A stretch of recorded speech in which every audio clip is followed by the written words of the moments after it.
Fortnite, you're going to be speaking to me with a little more reverence and respect than you did prior to this. If I try to play beyond the hype. How come I'm getting like Fisher Price questions? Guys, Hey, what's your favorite color? Greetings and welcome to the Supply Drop, episode 58, a game podcast created by the Barry, the Robin, and the Maurice of games. My name is Nate. I'll be your host. I am joined by two other co-hosts, the first of which is Scott. I got that reference. Hello, everybody. Scott, my question for you is, did you get that reference? That's the Bee Gees, right? Okay, very good. Very good. Yeah. It's the Bee Gees. Staying alive, bro. Their best song is, Scott, their best song? It's got to be Staying Alive, right? Because that's just Okay, that's what. Yeah. Honestly, I didn't get that reference because I never How knew Deep the Is Your members. Love Unfortunately, is a really good one though too. I think it was Jimmy Fallon and Justin Timberlake would do funny impersonations of the Gibbs on SNL. Yeah. You know. But anyway, the other voice that you just heard is none other than Thick. hello. Thick, this is what I have written down, so I have to say it. What percentage of the population do you believe you can draw better than? Draw. I would say maybe 40%.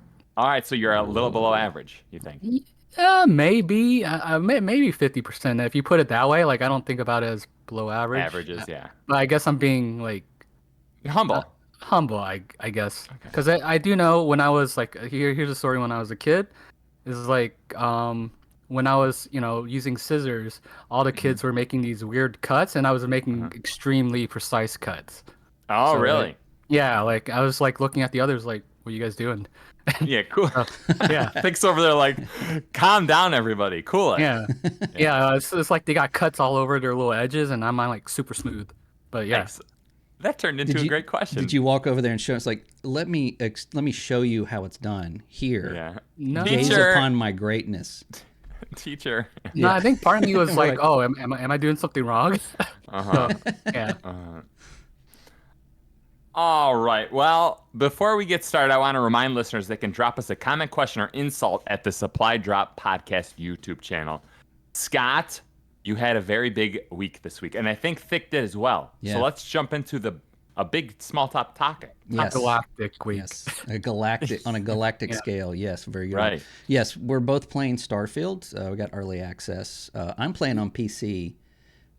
Thick, what are you playing on? I am playing mostly on PC, Okay. but I booted up on Xbox, like both of the Xboxes, but I didn't get to Series S yet because I just got caught up on PC. Yeah. Well, maybe we can start with that. We can talk about the performance of this thing, because I'm kind of curious to see what it's like on Xbox. On my PC, it's really varied. Yeah. There's a couple of options that are missing. Obviously, DLSS is missing completely. No ray tracing. No ray tracing options, which I would turn that off anyway. But this game looks very CPU intensive. There's a lot of geometry. There's a lot of artifacts. No pun intended. But you could basically pick up everything in the game, just like a regular Bethesda game. But the textures are higher res, and there's a lot of shadowing. There's a lot of things that they seem to have just upgraded in the engine, but it's creaking on my PC. So I can take some things down and kind of get a marginal frame rate to graphics ratio and hit about 40 frames to 80 frames depending on where I am. So, but Do you notice where it chugs?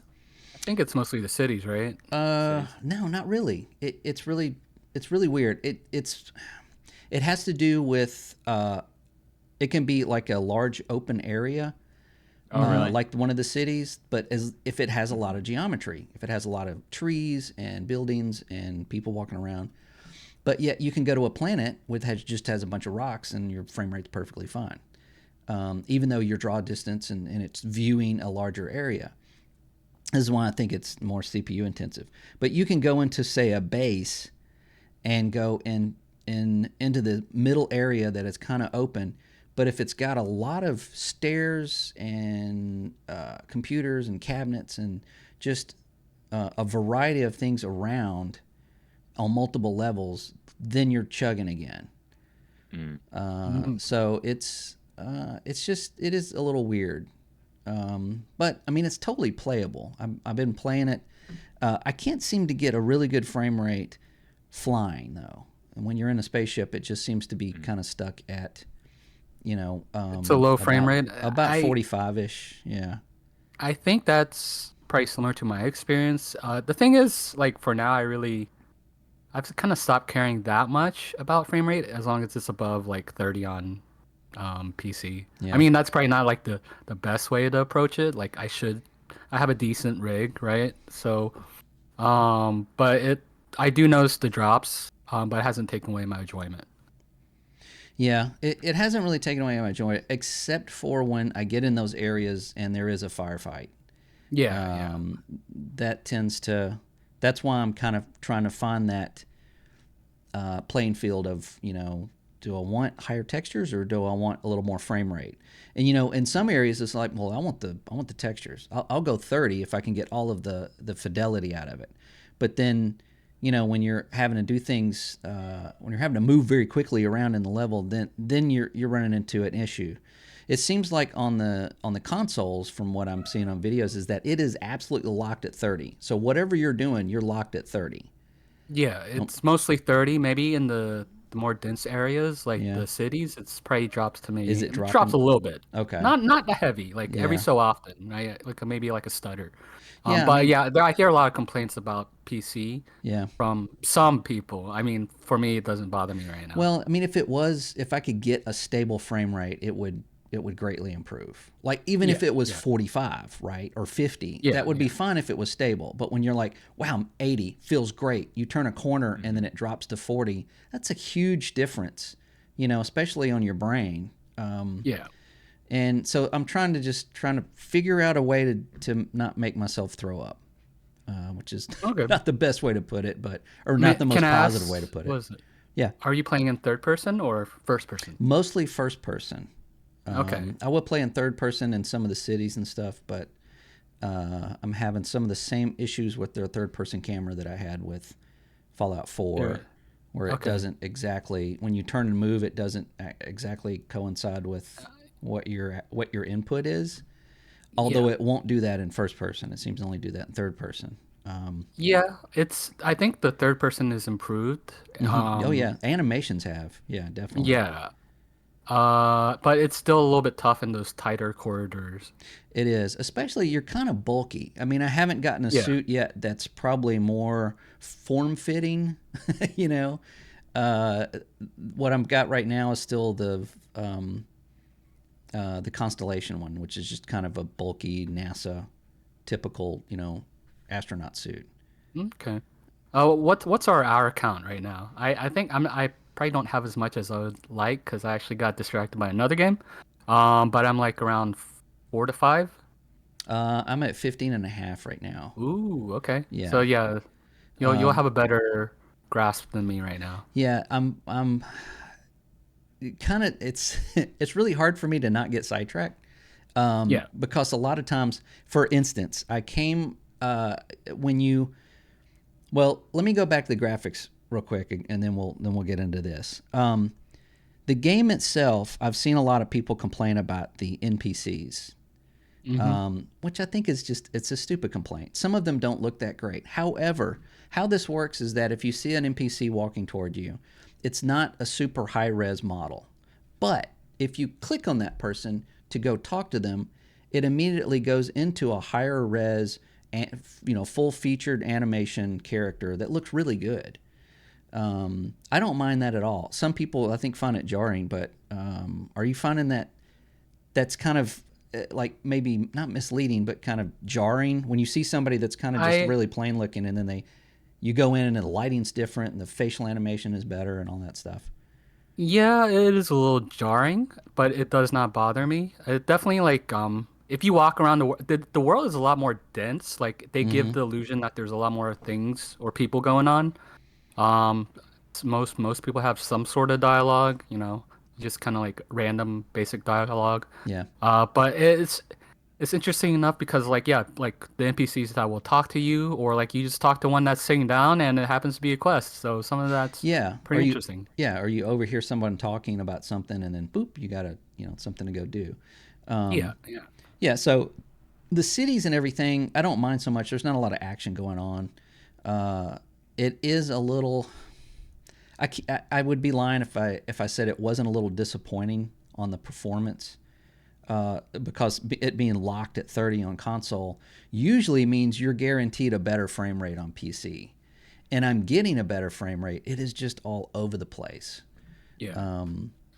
But as far as the overall graphics and everything, I think they look good.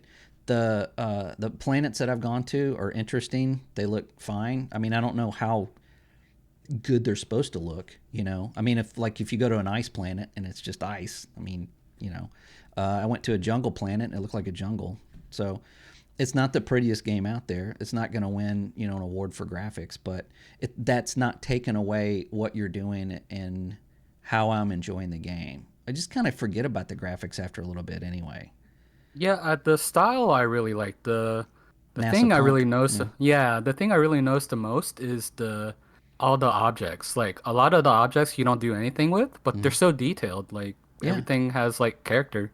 Yeah. I mean, if you like run into a room and bump into a table, everything on the table falls on the floor. I mean, Yeah. that's why they don't change their engine. And this is one thing that's like, well, why don't they use Unreal 5? Unreal 5 can't do that. You Right.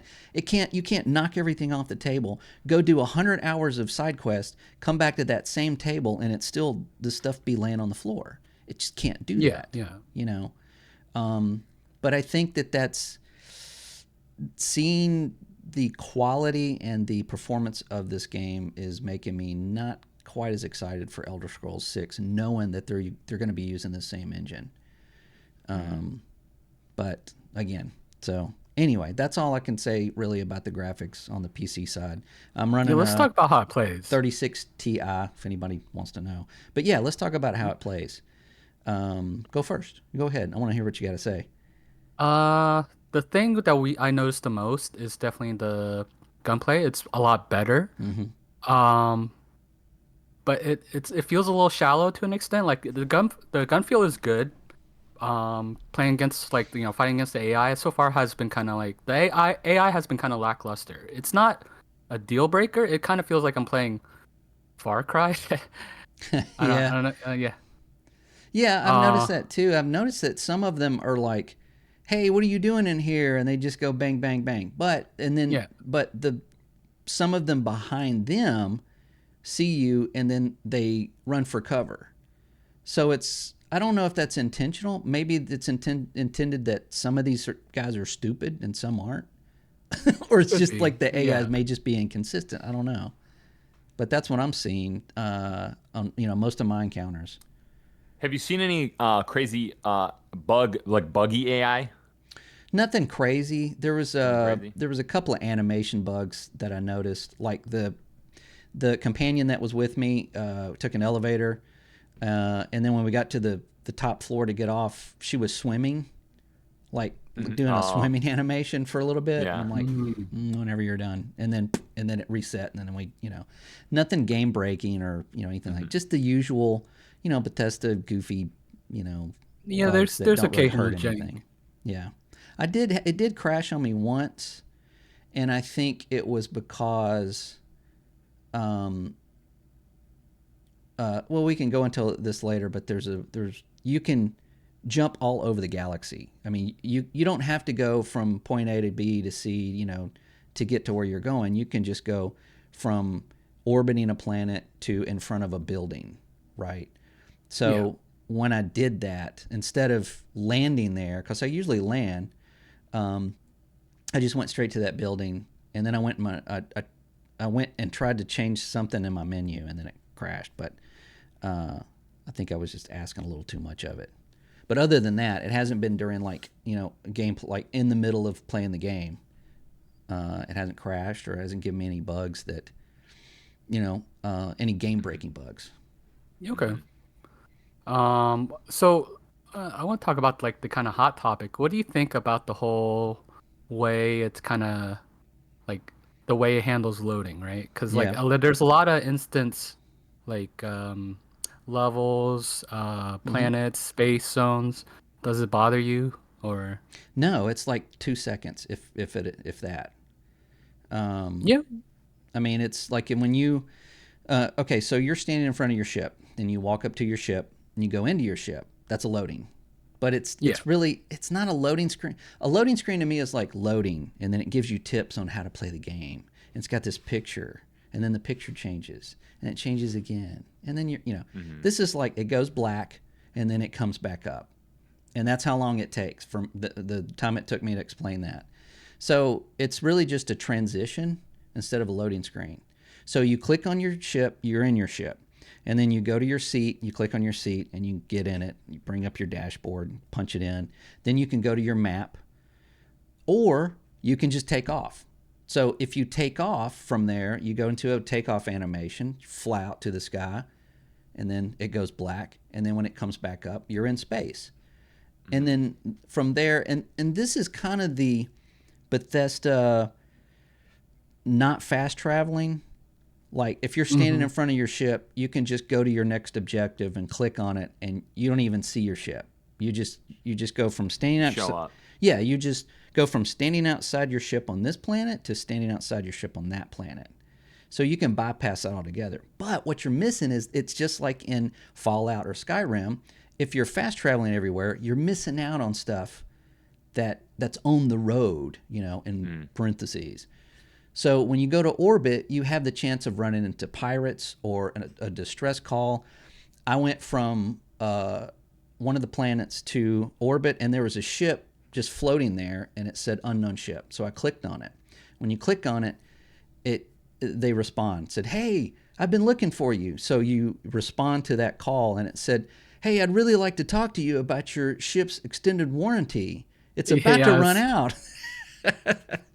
Did you And take him down after that? oh, I shot him. Yeah, absolutely. It said it. Of course, he says, "By shooting me, you avoid your warranty." And I'm like, so anyway, but just funny stuff like that. So had I not just gone to orbit and then gone, to go fly to my next spot, I would have missed that.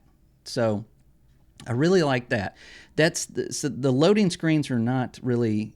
I don't even really see them. It's just more of a transition. It's just Okay. if you had an animation of me walking up the ladder and getting into my ship, and then it would be the same amount of time, and I would get sick of looking at it. So Yeah. yeah. Yeah, I personally didn't have any issues with it too. I do get there's this expectation that the game was going to be seamless, but once they mentioned last year that there's a canned animation for, basically taking off, I kind of, Yeah, we knew that. understood. Yeah, I basically understood it was like it's not going to be like a No Man's Sky, which I never expected. I expected Fallout in space. So Yeah, that's exactly what it is. I mean, it feels like a Bethesda game, in every way. It feels a little smaller, just because of those transitions between ship and planet and things. yeah. But it would feel the same way if you flew your ship to that planet. It really wouldn't matter. It wouldn't add anything to the game if you just hit a button and you flew down into the planet, and then it auto landed and you got out. I mean, that's really the only thing that you're missing. And the planets that I've landed on just for fun, just to go see what it is. I mean, you land in an area, you click where you want to land, and you land there. It's probably predetermined once you do that what's going to be on the planet when you land there, and you just go, find stuff. Yeah. I found like a little mission here and there, or just some, I stole a pirate ship. They landed. I took them out. I took everybody out on the ship, and I took their ship off. Yeah. And kept it. I haven't done that yet. And then sold it. Yeah. Dishonorable, Scott. That's dishonorable. Well, I shoot first. So Yeah. yeah. Now I have a question for you too. Mm-hmm. I'm reading online. It might have a kind of a slowish start. First hour or two, a little slow. Did you guys find it to be a little slow going to start? Well, since we're talking about the opening, I'd have to one thing I want to add about the opening real quick is that the opening is not as good as say like Skyrim or any of the other Bethesda games. It's a really kind of like that's it kind of thing. You just kind of get Nick, your ship. what is the opening? Describe it to me as someone who hasn't Basically, played the game. you're a miner, and like then you're just following this one NPC, and she's just talking. Like it's Uh-huh. nothing really super important. There's maybe like little story details, and Day then on the like you job. learn. Yeah. Yeah, day on the job. You end up just showing up and touching like a artifact, not a spoiler or anything, and then like you have that trip, and then you wake up. You wake up in Skyrim. So this game is all about like discovering a certain number of artifacts that are like once you put them all together, it tells you the Yeah, I mystery of feel the like universe, right? yeah, something like that. I feel All like right. it's kind of very similar in some ways to how Mass Effect starts, which I'm fine with. Yeah. Like it's a little tropey, but there's probably definitely a lot of details I want to see what happens with the Mm-hmm. story.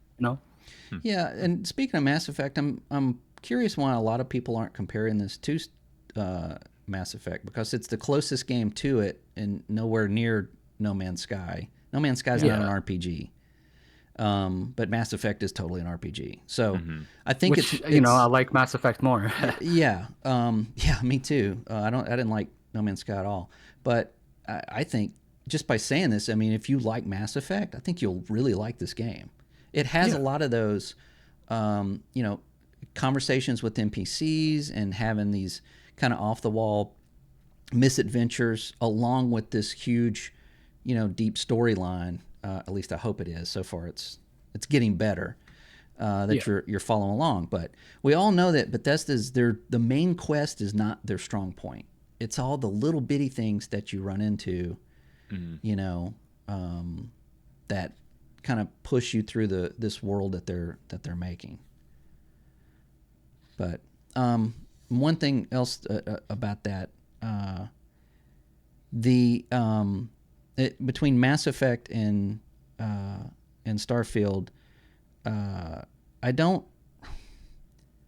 think there's any space battles in Mass Effect. Was there? I'm trying. no, I don't think there no, was. it's I hope all I'm not third person remembering. action. Right. So when you got in your ship, there was an animation that flew off the planet and went to orbit. And then Mm-hmm. if you had any kind of conflict in space, it was an animation, it was a movie. And so I mean, Scripted. those are all Everything's yeah, scripted. it's all load screens. I mean, you go from load load load. I mean, even this time you're just watching a movie with it. So Mm-hmm. it's more Mass Effecty. There you go. Sorry, I kind of derailed the question, Nate. What was the question No, again? I just want Yeah, to I'm know if the sorry I first did that. hour or two was a little slow going. More Oh, You kind of answered it. Yeah, yeah. well, it is. You're not a prisoner, obviously, but Mm-hmm. for say Oblivion and Skyrim and even Fallout, they had this moment, the Bethesda moment, where you go through the little tutorial thing, right? And you're usually in a Mm-hmm. very confined area, a very controlled area, Yeah. and then they let you out into the world, like open this door, or you find your way out.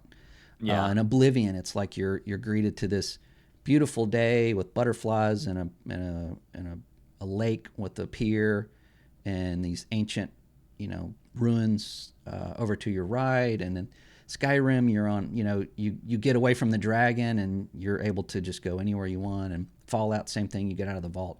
This was just kind of open the door and you're in a crappy mining facility. Okay. It's just, there's nothing wrong with that, but Didn't grab it. It it doesn't grab you like the it other didn't games have did. that moment. Yeah, it didn't have that moment where you walk out and you go, I can go anywhere. Well, really on here, you Right. could just go to, you're basically only allowed to go to the landing zone. It just kind of, Yeah. it kind of just didn't land the same way as the other games. No So, pun, right? right. Yeah, no pun Um, intended. Wink. what is it? Once that part kind of finishes, like you do get like a small tutorial of the ship battle. Hmm. Um, which I mean, I actually think it feels fine, but from what I understand, the ship battle is very stat focused. So like, Yeah. you can't just approach as a low ranked ship. Yeah, I Um, can contest to that. Yeah. okay, okay. Then after the ship battle, you kind of do like a very tutorial like outpost, clearing in a way. Hmm. Um, which I actually just ended up exploring that area a lot. Like I land like around the area and then just start like screwing around with whatever points of interest they added to it. Yeah, I did the same thing. I didn't have really any interest in making a fort. I just wanted to explore everything. Yeah. Yeah. But that's what Uh, it's good about. I mean, it's anywhere you go, you have that. Hey, what's over there? Hey, what's that? It gives you things to do constantly, and that's what makes it fun. yeah. Now, granted, some of it is definitely procedurally generated, so it might get boring after a while. But right now, it's still okay to me. So Yeah, I haven't run into any planet that looked or like the layout or the structures looked identical to something else that I had previously done. I mean, anything that you run into is most likely going to be human made. There's not structures that are like, okay, this alien obviously made this, and this alien obviously made that. It's like this really bizarre looking planet, and then you see a structure that looks like a refinery or something. I have a feeling at the end of the game there might introduce that, right? Yeah, I mean, it could ramp up to something else, but I think that's more of just holding on to the more realistic kind of NASA approach punk. to space travel. And I was like, why don't you fight aliens? Well, there's aliens. I mean, there's like creatures on planets, but to incorporate like another like alien race kind of just takes it in a really different direction. I like what they're doing. I like the fact that you run into people that are like, I don't know if this guy's good or bad. I have no idea yet. Let's go talk to him, Yeah. I do. One thing I really like is the world building, because like that first outpost that's really meant kind of like as a combat tutorial. I I read like all the little like logs, kind of looked at how they always have like really good environmental storytelling. Yeah. Like, but it's basically like they're doing like xeno warfare. Um, like they're taking control of animals and then trying to use it as weapons in wars against the Really? different factions. Yeah. Wow. And then they do one that's like they try to control one that's probably too powerful, and they call it the Terramorph, which Yeah, seems to there's be a kind lot of of like, because you hear it at some point while you're there, and then I did read some things about this thing is like it's killing everybody. yeah. But you don't see it, or I didn't. Did you come across it? I did not see it. Yeah. I just faced the captain. Was it the captain that you meet at the very end? I saved it, and then I did it where I just did it peacefully, but then I still just killed them. Because Pirate. I just want to, I wanted to Pirate. see how the persuasion mechanic worked. So I was just Yeah. like, okay, let's see how this worked. And then it's like, okay, I guess they won't shoot me now, but I still just blew like the barrel behind them, and they're all dead. So. Yeah, so this persuasion thing is similar to Oblivion, where you had like a Okay. wheel and you can like kind of point to how you want to approach it. Yeah. This is similar to that, but it actually gives you things to tell them.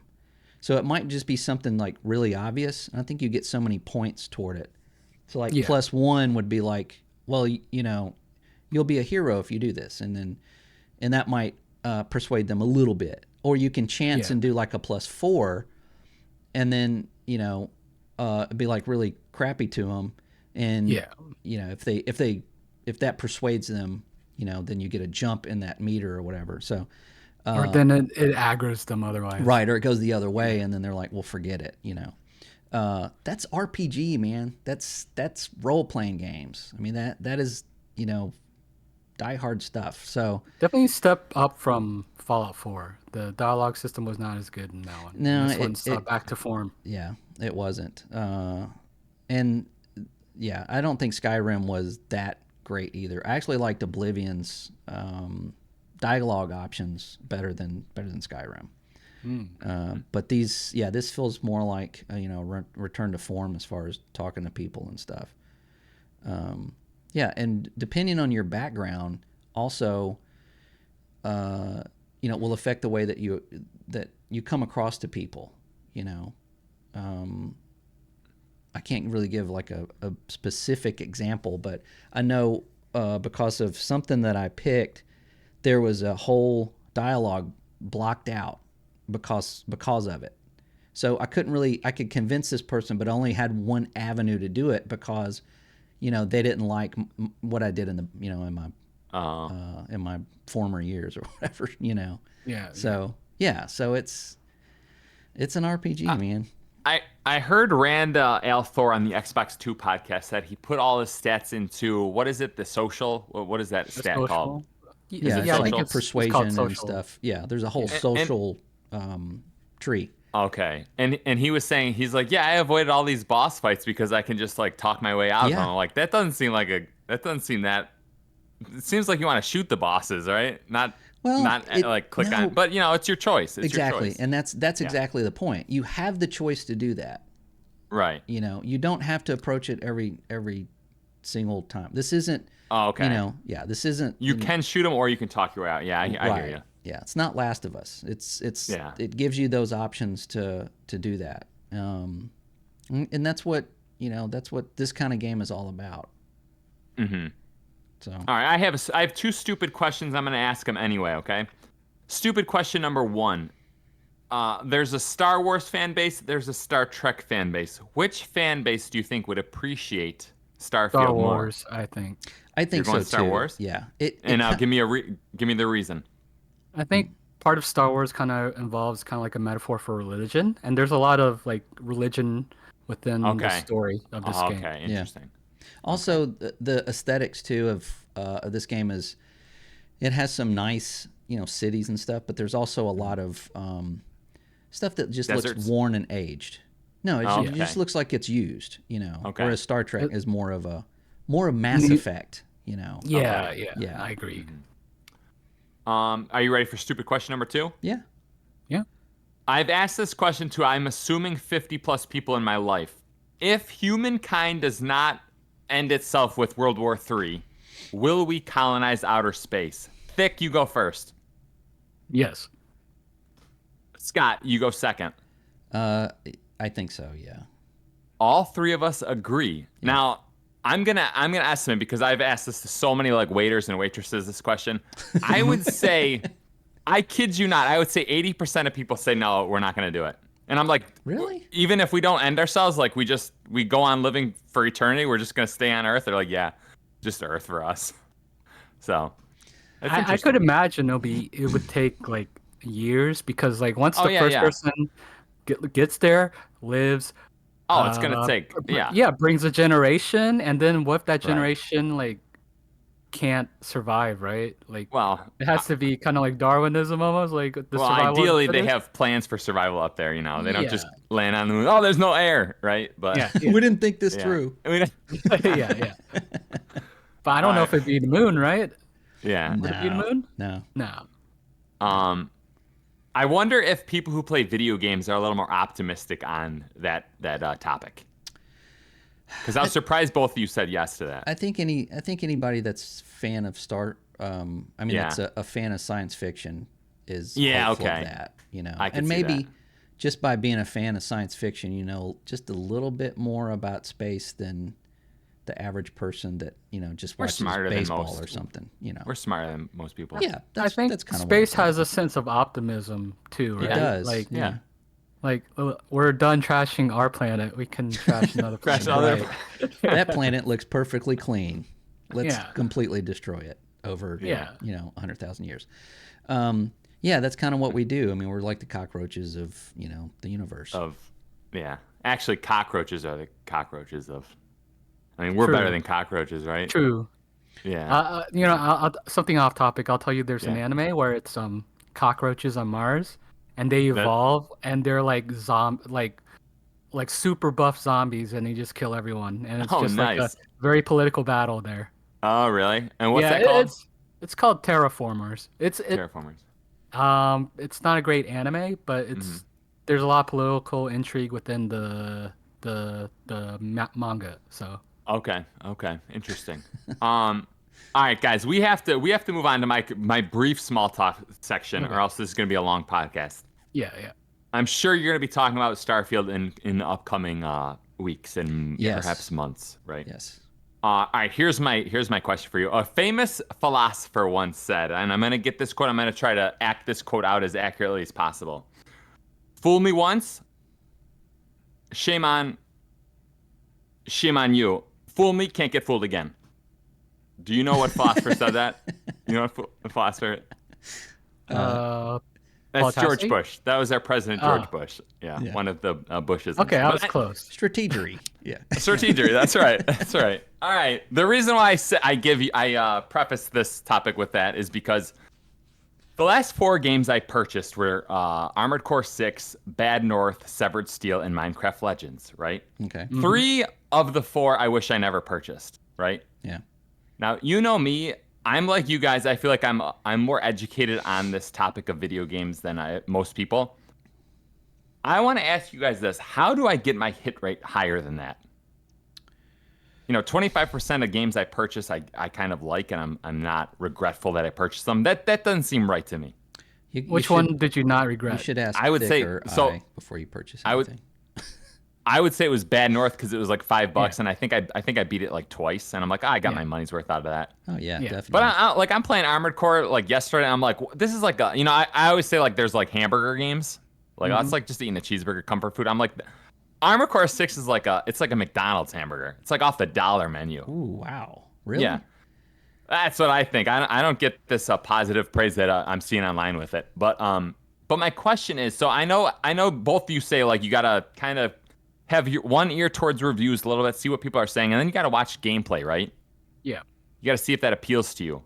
I've done that. I've been doing that for years, and my hit rate is still 25% or lower. Tell me what I'm doing wrong. What am I doing wrong, guys? Scott, what am I doing wrong? Give me a suggestion. One thing you can do is wait for it to go on sale. Yeah. Oh, wait, you're on PlayStation. Never mind. No. I've just discovered this wish list section on PlayStation. Oh, yeah? You wish list it, and then it will notify you when the game does go on sale. Yeah. Xbox has had I that just for started using that about long a month or 2 ago. Yeah. Another thing is, I don't. If there's a game that I'm interested in, I don't look at reviews. You don't at all? No, because it doesn't matter to me what the review is. Yeah. Because it's going to get, you've got one person's opinion on a game that, whatever. Let's say if it came out now or came out whatever 10 years ago, it doesn't matter. I watch gameplay. I watch like multiple gameplay because really depending on how somebody plays a game, it may look terrible. But then you watch another one and it's like, wow, this guy is killing it and he is having a blast. Right. And, but a lot of times, watching that gameplay, you just have to kind of look at it in a point of, is this my game? Is this something that I would enjoy? And just I have like, for me, there's a set criteria, for like a game, period. And then there's criteria for each kind of genre. And you kind of just have to, build that up. But yeah, going to reviews, I think is maybe not the best option. I would say if you do reviews, always cross-reference and see who has opinion that's more in line with you. Right. And see see what somebody they that think. likes the games you like. And don't be afraid to try reviewers that you aren't used to either, and just see how they're taking. Yeah, because I feel like most people have something good to say, but I don't always agree with the whole thing. So. I 100% agree with that, and there's no resource out there that can connect you to reviewers that are kind of in your frame of mind, like share your frame of mind. Like I remember EGM had Dan Shu, and he would rave about Splinter Cell Spies vs. Mercs. I'm like, there's one other person in the universe that loves a game that I love, right? Yeah. But like it would be interesting to be like, list my top 5 or 10 favorite games and then like search reviewers based on that criteria alone. Yeah. Yeah, that doesn't exist. Well, yeah, I don't think you're going to find somebody that's 100% aligned with what you like. No, not 100%, but maybe you get like 82%, right? As opposed to like maybe Colin Moriarty, who I don't share any. We have basically no overlap, right? Right. So then also what I'd also say is cross-reference with how you play the game, right? Like, I like RPGs, right? But a lot of times I never finish it whenever I purchase it. So it's like, why pay the $70 for it when I could just wait for it to be $5? Right. Okay. And get your $5 of 50 hours out of it. I think about return of investment. Like, am I going to invest the time into it now, And then there's the rare cases where it's like, I would like to support developer, and then that's just like, I'm just going to give them the money. Yeah. So Right. Yeah. Well, plus that price does affect your maybe opinion of that game. And we've talked about this before. It was like that $70 game that you're kind of enjoying starts to feel like I wasted my money. But if you paid $30 for it, it might be like, wow, this is a really good $30 game. Right. Yeah. You know. It's like the Nissan Murano. Remember that? Yeah. Yeah. All right. Well, I don't know how much you guys helped me or not. I guess you helped me a little. One aspect of this is I feel like because I have we do have a podcast about games, there is something in my brain being like, you should buy a game a little more often than you're used to, right? I think maybe that's why we picked up Starfield early. Right, right. That's it why plays a part. I did, because I'm on a podcast. Yeah. Right. Yeah. And I'm 12 and couldn't wait. It's a tax write-off. Yeah. Yeah, exactly. Yeah, tax write-off. Yeah.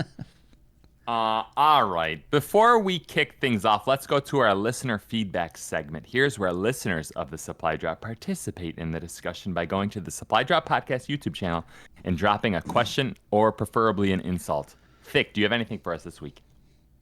Taking a look, double checking. I don't believe so. I think we're Bone dry. bone dry. Let me just double wow. check again. Okay. Maybe somebody commented right now. And got deleted. Right. I don't know. Okay. Or now. This week's listener feedback segment was brought to you by Bethesda. The more you play with us, the bigger we get. Thanks for sponsoring the show, Todd the God Howard. Yeah. Nice.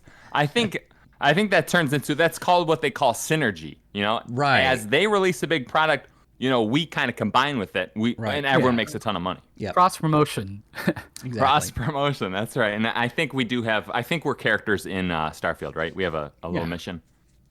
Pretty sure that exists. Yes. All right, guys, let's get to the drop.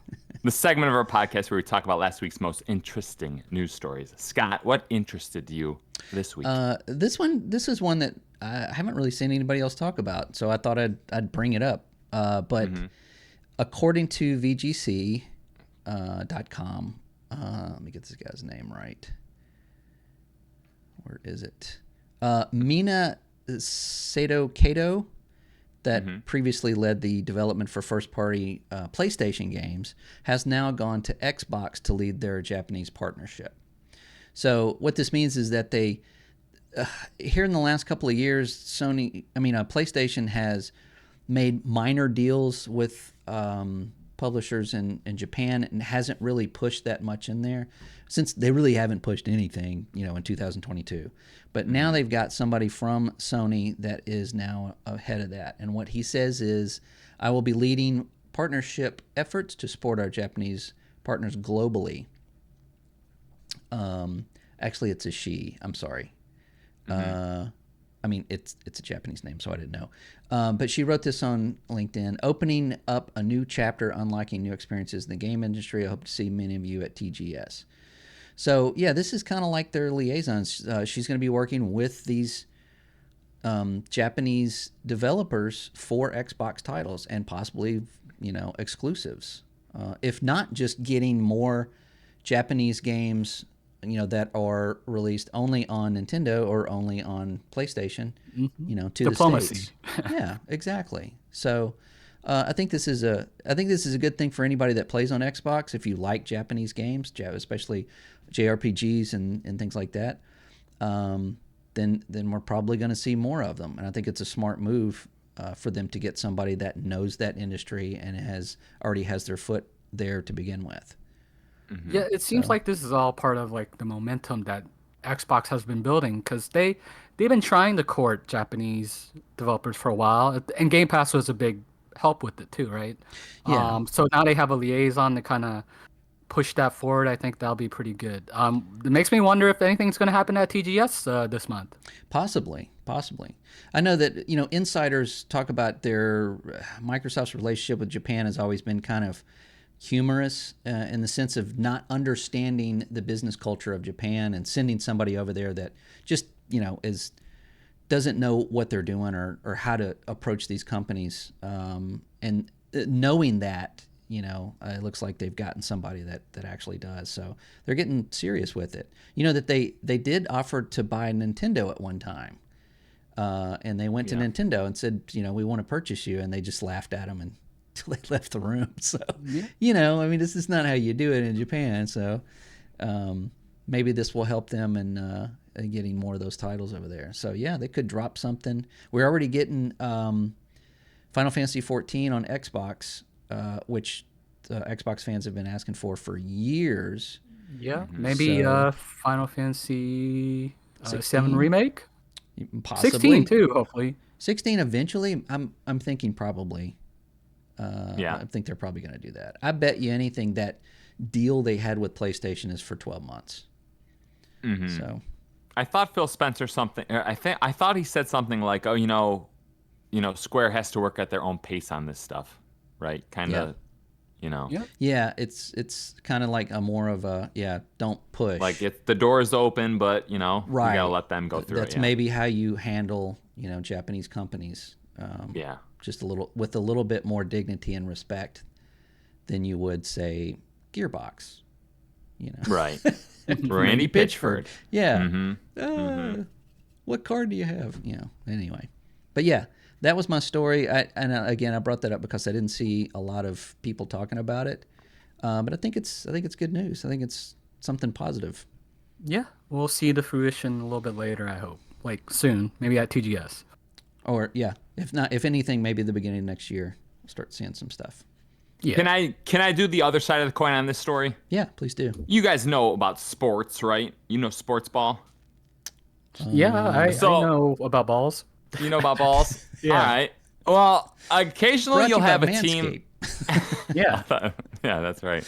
Occasionally, I have a team that has no talent, right? Just performs terrible year after year, and then every once in a while, to trick the fan base, what owners do is they fire the coach and they get a new coach. Yeah. So then you say, oh, this coach is going to turn the team around, right? Yeah. But you still got the same level of talent that you always did. Your owner's not spending any money. You basically got a AAA baseball club playing in the majors. Right. This could be a great sign for Xbox in Japan, or it could be just like, it's just a new face in the same position. Yeah. It could be. Yeah. I don't know is this completely new position? Did they mention that? I don't know. They didn't say, but they don't usually put it out an announcement, or the person that gets that doesn't go, hey, check this out. I'm working over here and doing this. Right. It's usually just, nothing. Somebody. Maybe the person before Net was never on social media. That could be why. It could be. And maybe they just, weren't, they were working, undercover. Yeah. I don't know. All right, so a little bit of optimism out of Scott this week. Yeah. Yeah, it's all that Starfielding. Yeah. Thick, can you match Scott's optimism? More or less. Let's start with the news from PlayStation. Basically, PS Plus yearly subscriptions are going up now. I think it's starting September 6th, so pretty soon. You can still renew, from what I understand, for the old price up till November. But yes, starting this month, you'll newer players will have to start paying. Let me get the price here real quick. For instead of $60 for was it Essential, the very low tier Bottom. of PS Plus? Yeah. It's $80. Mm-hmm. For I think for the next tier, which was 100, now it's 135, and for the highest tier, which was 120, it is now 160. Hold on, it's 160. Yeah. Yeah. I'm clicking on threads. People are pissed. This is not like a 10% price bump. This is a bigger price bump. Yeah. Yeah. I think there's two ways to look at it, and I think most people are looking at it that way. But it's basically Well, if you think about it, it's still better than what Xbox is doing because Xbox never offered a discount on their later tiers, right? Like they had. Let me explain. Like Xbox Gold, you could pay $60 for 12 months, and it'd be $5 instead of $10 a month, right? Because $10 is for when you buy every month separately. So the same thing here. Like Sony, um, is still offering a discount on their yearly plans. Like it's not as high anymore, but it's Yeah. still cheaper than paying month to month. Which Right. I mean, I get it. As a PlayStation gamer, you're not used to that because you're used to Mm-hmm. probably paying the 60. So I get that complaint, but the way I kind of see them framing it is they're just reducing the discount instead of a price increase. Oh, wow. Thick should work for Wow. PlayStation. Yeah. You're. We're Are you? reducing the He's discount. part of their marketing team, I think. Yeah. They're raising the price. It's not. That's not reducing a. No, That's a I huge prefer price Thick's. increase, especially for a service. You know, this isn't an object. It's not something that they are. Yes, It I'm, but you know, there's no manufacturing involved here. There's no I rate. know I'm aware, but let me Right. just say that from Xbox perspective, Yeah. it's we haven't had discounts on Game Pass Ultimate, so that's why I'm already kind of like, It's if you're on PlayStation, that doesn't matter. That matters exactly zero. The price yeah, of Game Pass does not matter to you 100%. It's Well, it's this is a it's just an egregious price jump for very little reason. And especially when you compare it to what you're getting on Game Pass, right? You're getting all if of the you first can, party. but even if you leave that out, it's still a bit of a jump Yeah. for. It's just okay. This is like, say Netflix is $10 a month, right? And then all of a sudden, it's now what would it be? It would be $15 a month. So you're raising it $5 a month, but you're not adding anything to the service. That you're not getting anything more for that. do Instead they of give going you up discount incremental, though? well, it's if it's a discount, but it's still 30% more than what you would be paying. That's still a price jump, right? It's still a price jump, but I'm just saying Right. that's the perspective I kind of see from their view. Yeah, I mean, I can see that from their view, but I'm looking at it from a customer view, and it sucks. I mean, Yeah, I mean, that's just, I mean, if it was like a limited supply of something and they went up on the price, that's just normal business. This is a service that they're driving the price up for seemingly no reason. Yeah. So Can I put my tinfoil hat on and tell you guys? I want to know if you guys think Theories. this is crazy. theory, go. All right. You know how I'm all like multiplayer is actually the purpose of the medium of video games. It's like it's to connect people. Like single player is Yeah, like a yeah. scaffolding to get this. And I'm always like, like PlayStation is moving into like this new phase of this multiplayer existence. Is it possible that they're like, we're ready to lift the curtain on these multiplayer offerings? Let's kind of get this kind of like price bump out a month early and then kind of show everyone a You few mean weeks instead later. of doing I it could like see at the that. same time, like releasing all Yeah, of this somehow stuff? like, yeah, let this kind of fervor die down, Right. because it's gonna be a Yeah. talk for like a week or two, right? And Yeah, then yeah. so I'm kind of hoping that people are that all those movies where like the guy or the girl kind of levels up their life and then they kind of like raise their standards, and I'm not like how I used to be anymore. Yeah. I feel like potentially this PlayStation could be like, we have something awesome to offer, take it or leave it, and we think you're gonna take it, right? Well, they Yeah. know they're going to sell it because you're going to have to buy it. Right. But I do know online you are seeing a lot of like, let's everyone cancel our subscriptions right now. No one's gonna do that really, No. unless Right, they just right, don't or- use their PlayStation, right? Not Right. not unless you decide to go with another platform.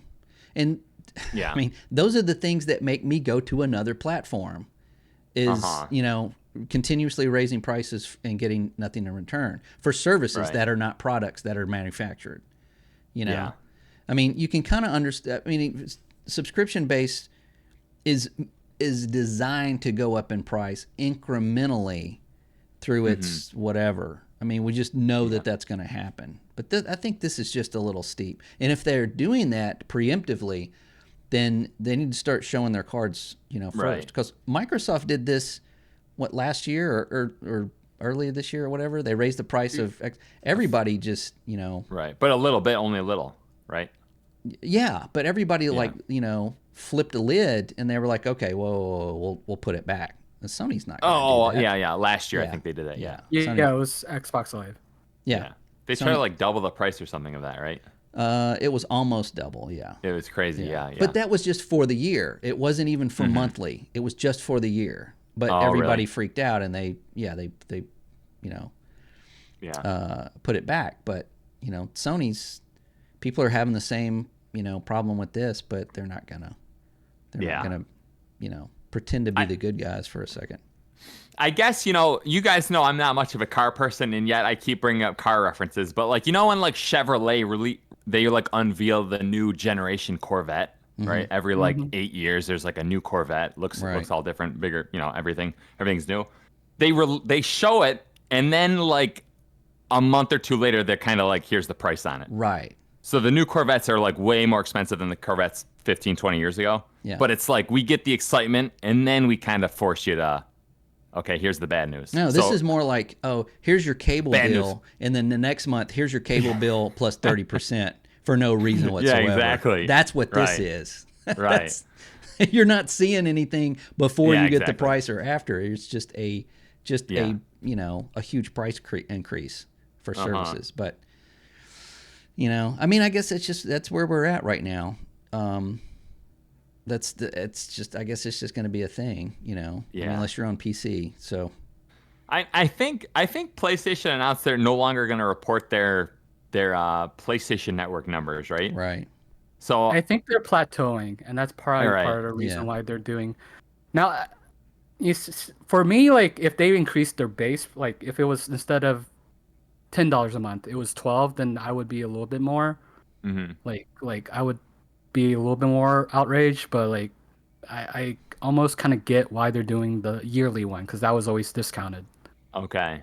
And it should be, though. I mean, it should be. When you if you're buying for a year, you should be getting a discount on that. But, I don't know. If you get hit by a bus, they're gonna charge you a couple extra months. When you're like no longer with us, they're gonna try to. You know what I mean? That's their whole plan. Well, it's just something to get used to, I guess. I mean, it's those discounts and those deals are going to get narrower as prices go up. And like right now, what are we year 3 in these consoles and no price drops? This is when we would usually get a hefty price drop. That's not. We're not getting that. That's not happening this time around. Yeah, and I guess we didn't report recently, but the $1 deal for Xbox, it's gone. Game Pass is gone. Yeah, they did that right before Starfield. Right. Yeah. Gee, I wonder why. Yeah. So this is. It's just it's just how it is. They know you're going to pay it, so it's going to go up. And I guess I will say, I'm going to try to join thick in being a PlayStation apologist right now. Gaming is still unbelievably affordable for like a hobby. Absolutely. Right? Comparatively, it's like, oh yeah. Yeah. I mean, I could try collecting like high-end sports cars. I think I'm just going to stay with gaming as a hobby, I know someone that collects shoes, like Nike. Oh, yeah. Shoes. That's crazy to me. He spends an exorbitant amount of money on shoes. That's pretty common in California. I think it's actually gone down recently. But I mean, really? And that's just, and you're not even doing anything. You're just buying shoes, I mean, don't get me wrong. He completely enjoys it. Probably gets the most enjoyment out of it that I get out of gaming, but, right. He spends a lot more money on but that. And he probably displays them somewhere in his house in his walk-in closet or something. There is history to the shoes, so I think some people really like that. Yeah, I mean, it's just, again, it's a hobby, but it is, he spends way more money on that than I do on gaming. I mean, it's relatively, it's, it keeps your mind sharp. It's a social activity, if you want it to be. You're not going anywhere, and you're not really spending any more money than you would be watching a show on, Netflix or Hulu or whatever. Yeah. So I think I paid, I don't know if it was $16 or no, it was $20 to watch the Meg 2. And I told you guys the commercial was the best part of the Meg 2. Yeah. The movie itself was, Yeah. Would I rather buy Severed Steel? I don't know. It's two bad choices there. I don't know. All right. So Thick, was that your Was that your I'm story? gonna Do you have go another over one? this. I have one more, and I Oh think no! I tried I'm gonna to. I talk tried about to it. move on. I know, but we can't be called Nintendo covering That's true. podcast That if we is don't true. talk about it. You Yeah, got it. Now, I Yeah, mean, you're right. this is definitely going to probably be one of the best-selling games this year. So Mhm. probably. realistically, right? But okay, it's a 15-minute direct about Super Mario Wonder, releasing October 20th. Hmm. There's only a couple things I'll bring up because we know it's going to be like Mario gameplay. But the interesting things about what they're doing with it is they have Yeah. the Wonder ability, which is not just like ability; it changes the whole level. And from just watching the video, there's a Mhm. couple cool things that it does. It's like, and it's not just one thing because there's an interview recently with the director, which is not Shigeru. Shigeru was more of a consultant for this one. Mhm. So basically, like, uh, there's things that change your perspective, changes your character. And what I mean by perspective is, you know how if it's a 2D side scroller, Yeah. it turns into a top-down side scroller for one of the levels when you get this ability. Oh. Oh, that's And cool. then you have to basically reach like a star or whatever the thing it is that's the gimmick to the Power game up. Yeah. to basically end that level, and then you return back to the regular level. So it looks like there's going to be 100+ levels. So if like there's 100+ and they're all kind of like different like that, I think that's value added to like already the Yeah. game. Yeah. There's online elements basically, and you know, last couple 2D Mario games kind of had like you could play with your room couch co-op, right? Right. Yeah. But it never felt very like interactive, right? You're just all running in the same thing. In Mhm. this one, it has a little Dark Soul-esque additions to it. Like Ooh. yeah, like I think you can leave little notes for people, or Oh, like that's funny. if it's a really difficult jump, you could leave like this revive station. Like you come back up as a ghost, they go to Mhm. your revive station, and then they use it, and then you get like a little like basically like a credit, right? Like it's called hearts. Basically, like every time you reach a pole, every time you do anything, you get hearts. So like Mhm. you kind of have like almost this social credit in a way. Huh. Let's see what there's one other thing. There's a badge system now. So it basically is like adding a ability to your Right. character. And there's things like grappling hook, a That's crouch crazy. jump. So it looks like they're They- really trying to update the formula, which I actually really appreciate. I wasn't interested in this, and now I might purchase it just because seems like it'll be fun with like friends and maybe fun with my, kids. Right. When I was watching that, so I probably watched 7 or 8 minutes of that Nintendo Direct. So I did watch Yeah. a chunk of it, and I was like, this feels like a bunch of modders got 2D Mario and they just went crazy with it. You And then know, it Nintendo was seems like, like let's fresh. release it. Yeah. Yeah, it seems like a fresh crew that's working on this. It seems Yeah. like they're really trying to put a new paint on it. Now I know that Miyamoto didn't like the elephant initially. I don't either. I don't either. Yeah, I don't really care them, and that's not even. Yeah. It doesn't even seem that big a part of the game. Like this whole like trippy, like wonder mode or whatever Right. seems to be like my biggest takeaway from it, and the online multiplayer. Like, I don't care Yeah. for the couch co-op that much, aside from maybe with like family, but like it's kind of cool that they've added all these things to make it worth the money a little bit Yeah. more. I $60 still is kind of steep for what I'd say is a 2D platformer, but like Uh-huh. I think I'll probably get it. You're tempted. You're tempted. Yeah. This does bring up a good maybe segue is the 3D Mario Super Mario Odyssey. Mhm. Did it come out before Breath of the Wild, or it was the same It year? came out a couple months after. It was the same year. It was a a really few good months. year. Yeah. Yeah. But I'm just thinking like, okay, Tears of the Kingdom came out a few months ago, and they're still kind of cooking that new Mario game, Yeah. right? So I just Um, feel like that's You think it's been in development that long? Oh, for sure, because Odyssey sold like crazy good. It sold, Yeah. I think, 30+ million units, right? Yeah. Oh, yeah. One thing just to kind of add to this is that this game had no development deadline, so it could have been in development for a while. Wow. Like they just let them do it as long as they wanted. Yeah. I'm gonna throw a question over to Scott. Scott, you're in charge of the next 2D Mario. Can you think of like an idea, or like they should maybe go in this direction? Wow. That's tough because I feel like that mine has been mined. It's been exhausted. I mean, outside of like guns with chainsaws on them, I'm drawing a Strand blank. game. That's about it. Streaming. Strand. Worm eating All right. and What about this? What about this? Maybe there's like a floating island and maybe not 100, but maybe like 4 players drop in and they kind of hit each other off the island. That might be fun. huh. Nintendo, contact me. I have an idea. Or maybe call it you drop Smash down Bros. Or something. with your team and you get all the mushrooms you can possibly get and then get out. Yeah. you You gotta collect those mushrooms. Get out. Yeah, get extracted. Yes, get extracted. Mario- All right, Mario so extraction. Thick, you got this news story, and I feel like we performed admirably with it. We performed admirably. Yeah. Do you not agree? Yeah, I tried. Yeah, Really? good job. I'm definitely more interested than the like 2 minutes I watched of that video. Now I wish I could watch the whole thing because That's what I was hoping to do. That was the challenge today. It was because it sounds like they're really changing up some things that what. You No, shaking your head? I'm Oh, just okay. thinking of other things. You're Yeah. just like, Okay. No, it's a good job. I have one question before we move on. What's the last 2D game you guys both played? Last Celeste. Oh, and how long ago was that, Scott? Actually, I picked it back up about a week ago after we talked about it. Oh, really? Yeah. Yeah. Oh, okay. Yeah, that game is really good. I'm trying to remember. I think the last 2D one might be Willow and the Wisp. Oh, Yeah. Xbox. That's a good one. Ori and Willow. Yeah. Not Metroid Dread. You didn't play that one? I played the demo, but I could not get You never into bit. it. I didn't like the whole like chasing sequence. Like it kind of is like to its name. It's kind of dreadful. Like I'm Oh, not, really?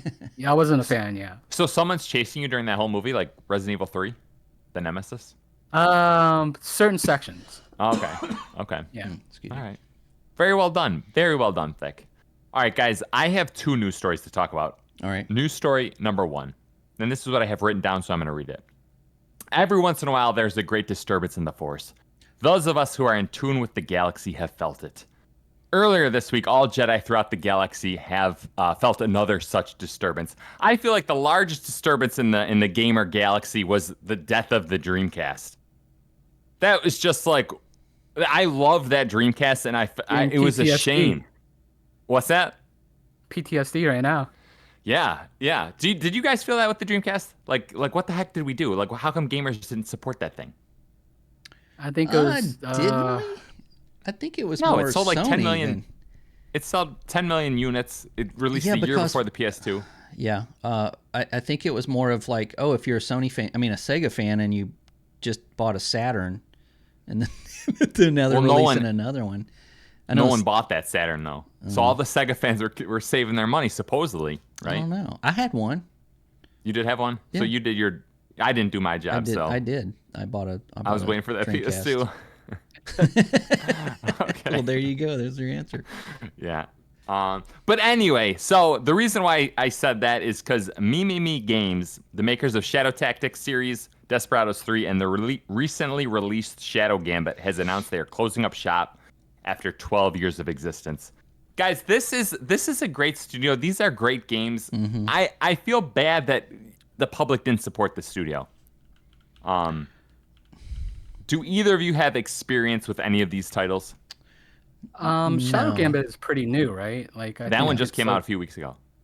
So that's kind of sad that they closed like right after this one. But I mean, It's- this game didn't feel like it got like great coverage.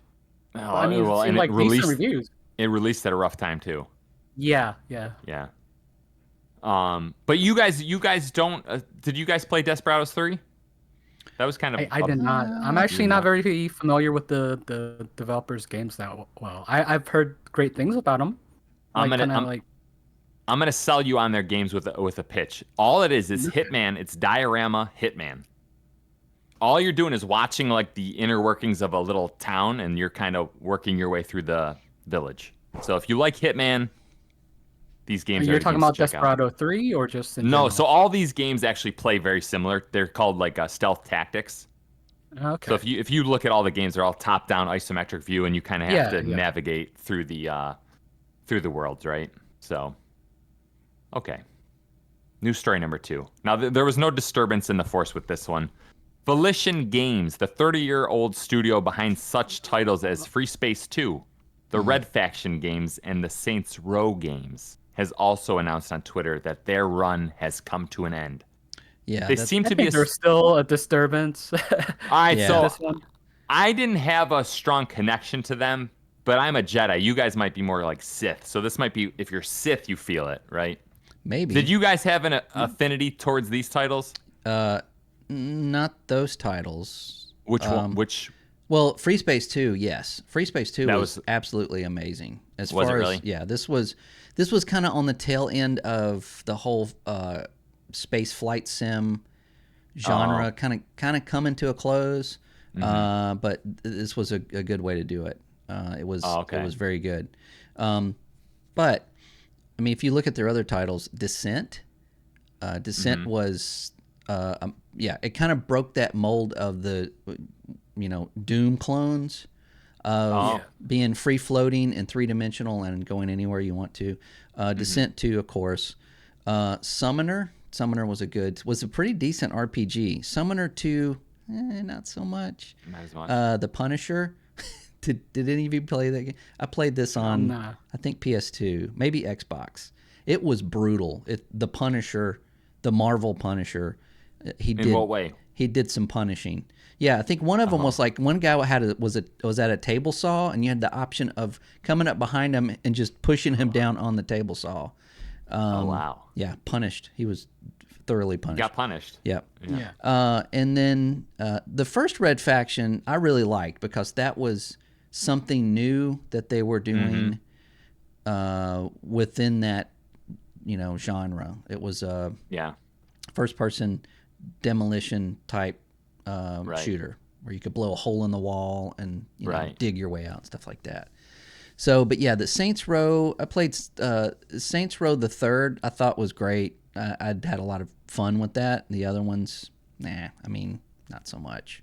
But I'm sad to see these guys go. I really wanted them to either do something completely new or just fix Saints Row, the last one. But they won't get that chance. I guess they had two flops in a row, right? What was their game? Agents of Mayhem. Agents of Mayhem, yeah. That game was terrible. That was really terrible. So, and I guess it doesn't sound like Embracer, Microsoft, Sony, Tencent. No one wanted to buy the studio. Yeah. Well, Embracer Group owns them, so they would have had to. They do. Okay. Yeah, they would have had to. They got. I think this was part of the. Was it THQ? Yeah. Was it THQ? I think it was when that whole thing kind of blew up and everybody was sold off. I think they bought them. So yeah, it was more of like looking at numbers and going, yeah, you're done. Yeah. So yeah, it's it felt like maybe right now, yeah, it felt like maybe there was a time when it was kind of close to Grand Theft Auto, that those open world, those what is it? Saints Row. Those Saints Row games were like kind of a B tier. Yeah, the first GTA, one, and then as time progressed, it was like actually it's a C tier GTA, right? I don't know if GTA just kind of kept growing and growing, and they just stayed stagnant. I feel like they were always a B, maybe an A studio at max. But like them closing down, we can't see them progress to an A or double A. Yeah, Yeah, with the first Saints Row, it was more of GTA, and then Saints Row 2 was again more of a GTA clone. And I think with Saints Row the Third, they just kind of blew the doors off of it and said, we're just going to have fun with it. It's just going to be crazy. It's just going to be goofy. Not serious, Not serious at all. And I think that's which helped build that brand. It did, yeah. And they had iterations of that, and then I think they just kind of ruined it with the latest version. Yeah, but I one remember strike, my you're time. out. That's for the Embracer.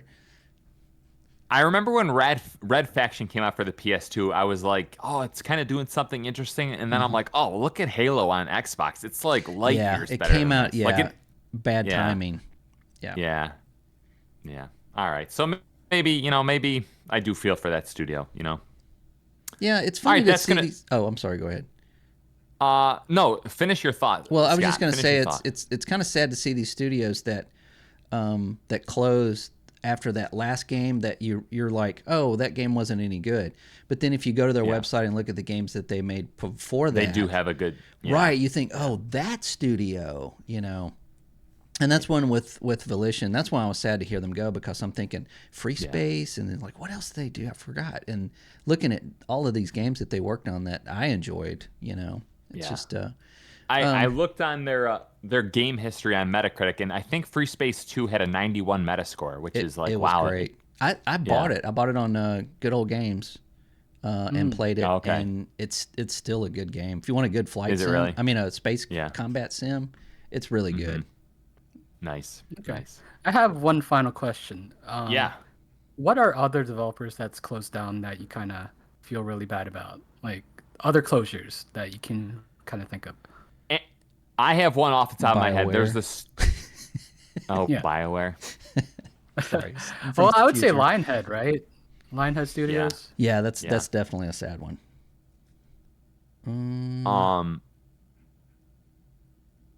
Yeah. I don't know. I thought you had. So I was gonna say the makers of Splinter Cell, Spies vs. Mercs, they're the studio within Ubisoft was called Anarchy Studio, and I like every couple of years I'm like, what's Anarchy Studio doing? And I think they got dissolved into, after a couple of Assassin's Creed multiplayer games, they're like, They got we're not- merged yeah, with something. they got Ubisoft. Yeah. yeah. So I'm sure I've Well, got a hopefully- couple. I just can't think of any. off the top of your head, Okay. Yeah. yeah. All right, guys, we got to get into the rumors. We have 4 rumors this week. Yes. But no, we have 3. We have 3 rumors this week. Aw. Okay. Rumor number 1. According to the Gaming Leaks and Rumors subreddit, GTA 6 is scheduled to be publicly announced at the end of this upcoming October. According to this leak, the game is aiming for October 2024 release. I'm reading the comments section. The comments seem to believe it. These commenters on these Reddits, Right. they kind of give you a temperature reading of the rumors, and this seems legit.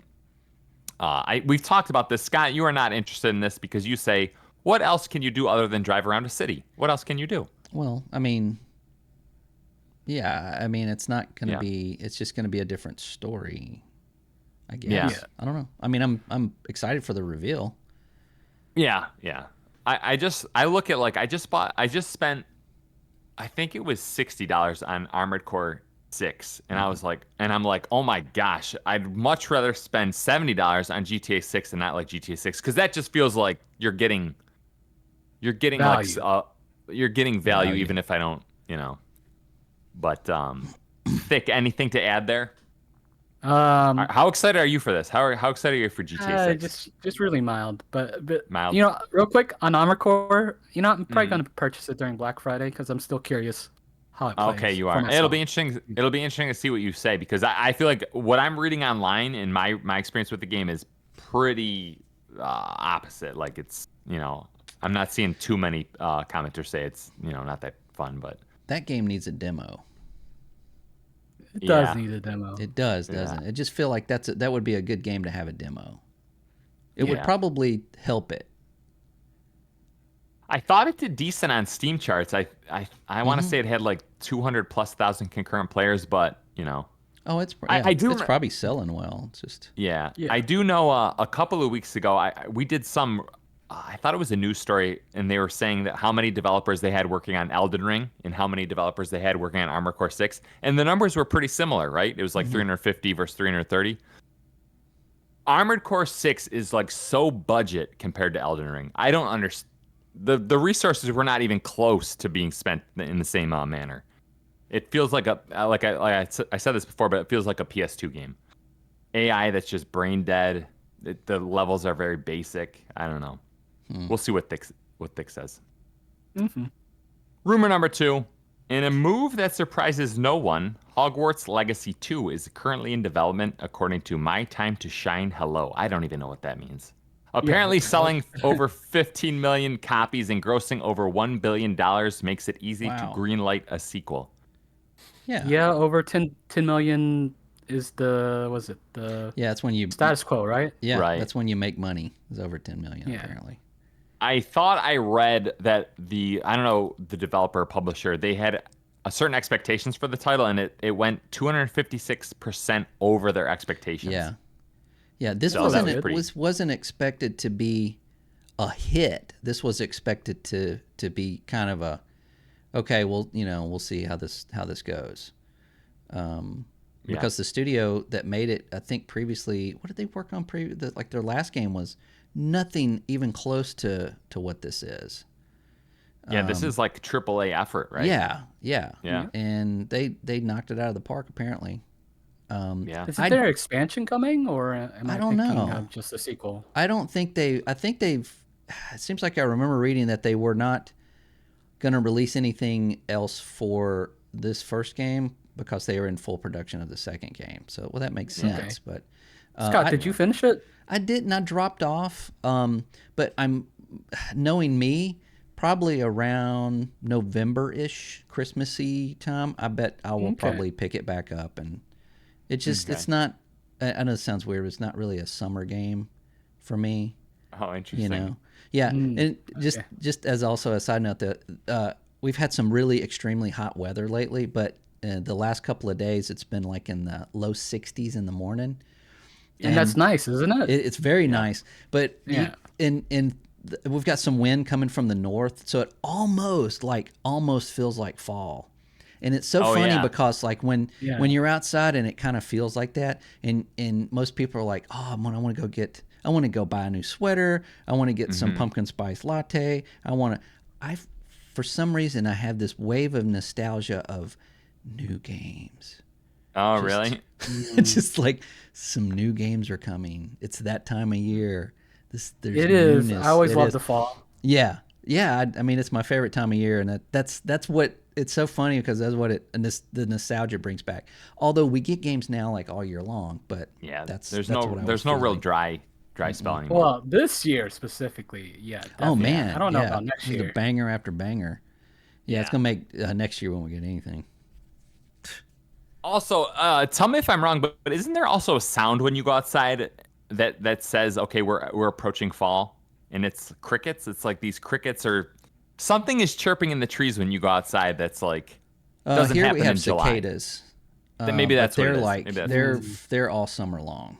So maybe when they shut up, which I wish they would, that's when it starts to feel like fall. But here it's where I live, it's really just the weather. Okay. When the weather starts dropping, it starts raining. Yeah, that's it. Okay. All right. Rumor number 3. According to Colt Eastwood, the upcoming Forza Motorsport is already in creators' hands more than 1 full month before release. Scott, we know that you're kind of interested in this, right? Yeah. Doesn't this bode well for how it's going to do? Yeah, I think so. Is this a lot of confidence? Yeah. I mean, they did the same thing with Starfield. They gave it 2 weeks. Was it 2 weeks? I think. 2 weeks to review. To pretty much everybody. Yeah. Yeah. Except the Metro. And if that's the case, then that bodes very well. They want people to see it. They want when people start talking about it, they want them to know everything about the game. Yeah. Confidence. All right. That's what that's called, confidence. Confidence. Yeah. Right. Yeah. Didn't Microsoft say something like Starfield is the launch of like a starting gun? New era. It's a new phase. New era. Phase 2. Yeah. He called it the end of the beginning. Oh my gosh, that sounds dark. The end of the end of the beginning. No, yeah, so we're the in beginning of the end. Okay, he didn't say the beginning of the end. Right, okay. He said no. And I did the same thing when I read that. I'm like, wait, that's backwards. Okay, yeah I got it. Yeah, the beginning, the end of the beginning. Yes. All right, Thick, this is your big week. You are obviously going to introduce listeners to the big talk this week. Tell us what it is. The game show. Okay, so it's kind of like a game show, yeah. This is supposed to be a little bit fun. We're going to bring up a couple topics about gaming. Maybe it's a game, maybe it's a feature. But we're each going to bring something to the table, and we're all going to rate it, whether it's underrated or overrated. That's the name of the game, overrated or underrated. That's the name of it, yeah. Yeah, exactly. So I think I will start it off first. Okay. Model good And- behavior.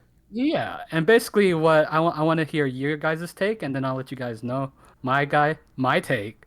Mhm. And then if we want to discuss it, we can discuss it, or we can move on. We'll Okay. kind of quick fire this a little bit. Doesn't have to be too long. So if we scream our under or over like first, do we win anything? no, Because I don't have a buzzer. Okay. no buzzer. Yeah. Just checking. Okay. So I have quite a few lists, quite a few in this list, but we'll start it off. All right. Steam numbers. Underrated. Underrated. I would say underrated. Yeah. Steam numbers are everything. No, I say overrated. Explain yourself. How are Steam numbers overrated? You make me I sick. I think they think matter more than people review focus on numbers. it too much. No, not enough. I don't think so. I guess. I All think right, people all right. focus on it too much. All right, Thick, in what way? Like, I guess there's ways to look at Steam numbers. You know me, I'm all about engagement numbers over time. That's everything to Yeah. me. Yeah. I know spikes, like the quick spike, like a million people played this game on release. I think that's overrated, I think the context I look at it is like if they see like 20,000 people are playing at the same time, like they all of a sudden consider that bad, which I don't consider bad. Like I think about guess like maybe like 10 years ago, like, and I saw maybe 900 players, then yeah, I would think that was bad. But like people are saying like things like 10,000 or 20,000 is bad now. I'm like, that's kind of wrong. But I mean, that's my take about it.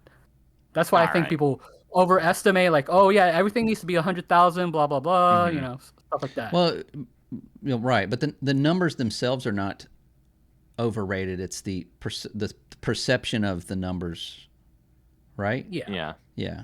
I So would think. I think it's the idea that people overrate, like put so much I see what emphasis you're on saying. it that Yeah. it rules everything else.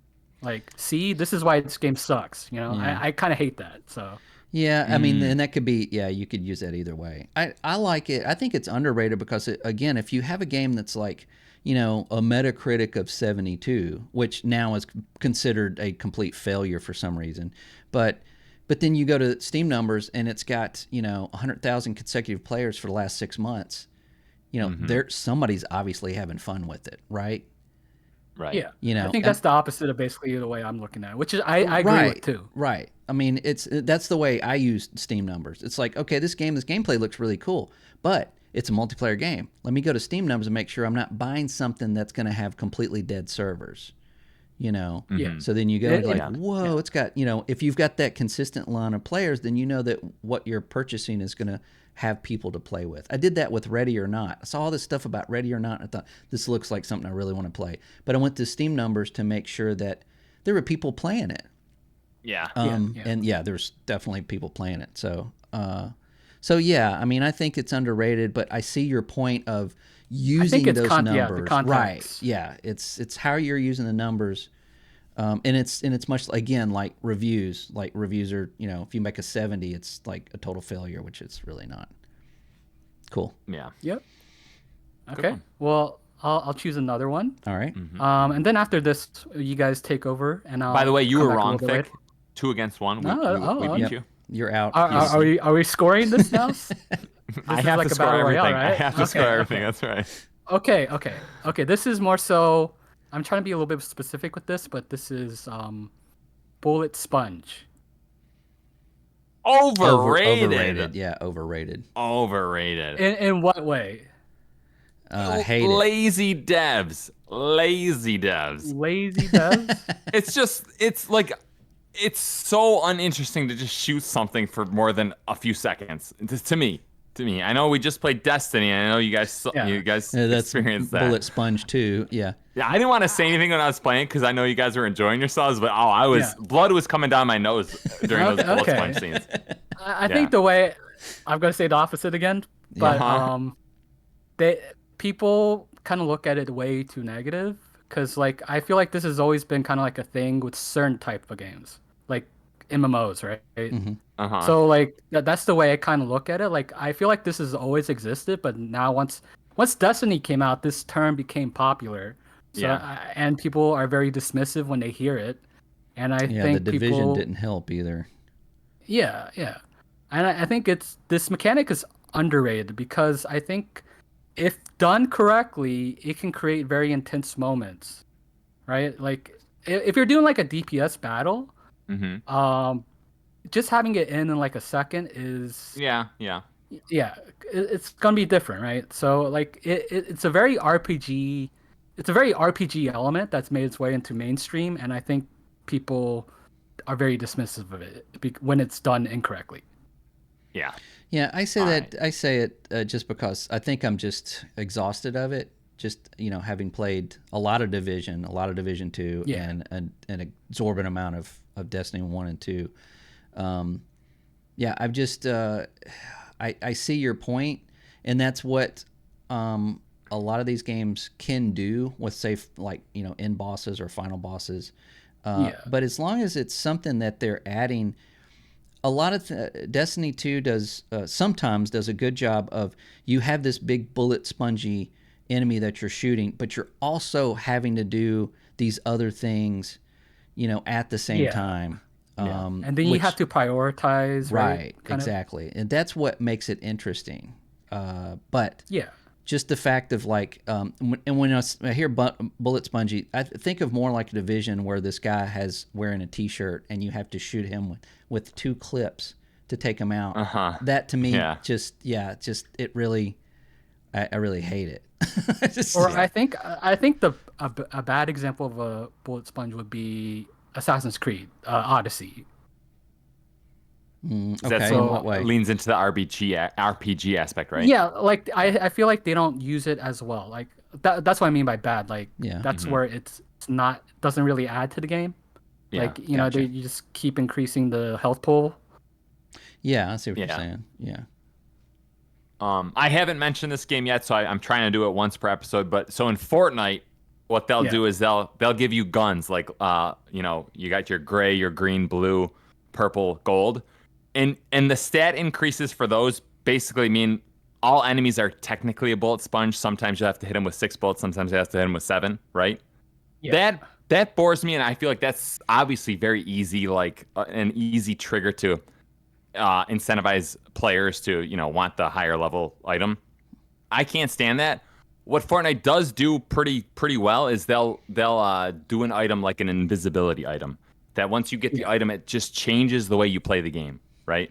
Mm-hmm. And I'm like, doing items that give you real unique abilities is just way more interesting and better than like, okay, here's your stat buff, right?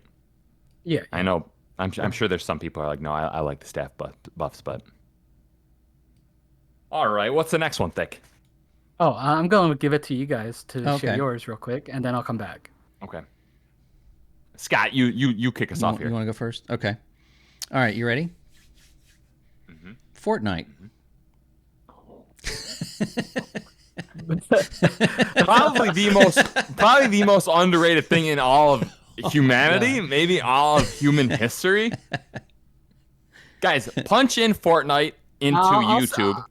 I think I'll Punch say it in. underrated. I'll say good. underrated. Thank God. I was Really? gonna. I'm literally. Come on. Mostly because the Oh. way people are very dismissive of it, but I think in terms of like a live service, probably has one of the better models, and it continues to add value to the players. So Okay. Scott, choose your words wisely here. Choose them wisely. I tend to think it's a little overrated. Who's rating it? But- Who is?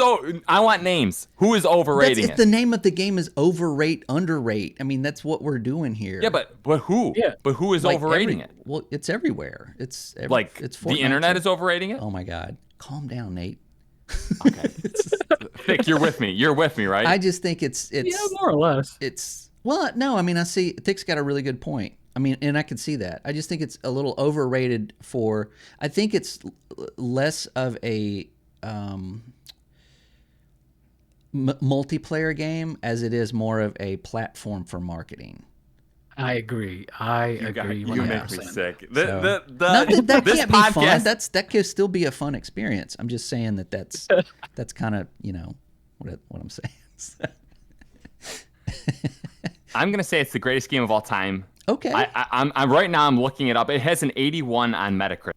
Fortnite 81. That's pretty good. Yeah. It Lower than should have. Starfield.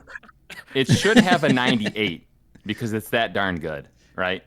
Okay. You're talking to someone right now who hasn't spent a dime on the game in the last 3 years. I'm playing it strictly for its gameplay elements, but you know, Scott's just trying to get under my skin. He's just trying to, you know, he's trying to hurt me. We love the trolling. Yes. Okay. Yes. So what's the next one, Scott? Oh, this is one. Okay. Aim down sight. I'm going overrated. I almost kind of want to straddle in the middle for this, but I would say Got to pick one. overrated. think? Yeah. Okay. Scott, what do you Overrated say? as in I it think- doesn't need to be in every game. Yes, I think it's overrated too. I think it doesn't have to be a mechanic for everything. Everywhere? Every gun. Yeah. Can Now- we talk about what the purpose of aim down sight is? Well, that depends. There's two. Okay, there's one for first person, and then there's one for third person. I think third person we can leave out because that is viable. If you're not aiming down sight, then you're running, right? Yeah. So Yeah. that's not necessarily. But in first person, I think aim down sight is. This was basically invented by the first Call of Duty, where you don't use a reticle, you actually aim down the sight, and that changed first person shooting forever. But playing, going back and playing like Halo and older games that didn't rely on that, I don't think it's something that has to be that you have to do with every single weapon. I don't think that has to be a mechanic for every weapon. Yeah. Especially like a laser, guess- Yeah. Yeah. I guess when I think of it, I think, it's a way to slow the game down. It's a way to slow players down. Like, obviously, you're sprinting, and then you have to aim down sights, and you stay stationary. That's the idea, right? Yeah. Yeah. And obviously, I mean, Call of Duty, it seems super quick. It almost seems like, I mean, that game is not slow, Call of Duty. Right. Yeah. But because I typically like maybe more slower paced games, I'm like, okay, I'd rather have aim down sights everywhere than not have it everywhere, right? It looks like your camera quit. I think. Yeah, your camera looks all fuzzy. Are you still there? Nate, Can you hear me? Yeah. Can you hear me? I can we hear can you. still But yeah, your camera feed's gone, but that's okay. It looks kind of cool. How does one, should I disconnect and come back? No. Maybe just All right. unplug your camera and plug it back up. Unplug the camera. Oh, shoot. Okay. Maybe. But yeah, Destiny. We can. Destiny's a game like that too. I think that every weapon in Destiny has like an aim down sight, and it's what it's for is that it makes it more accurate, and it does slow your aiming down.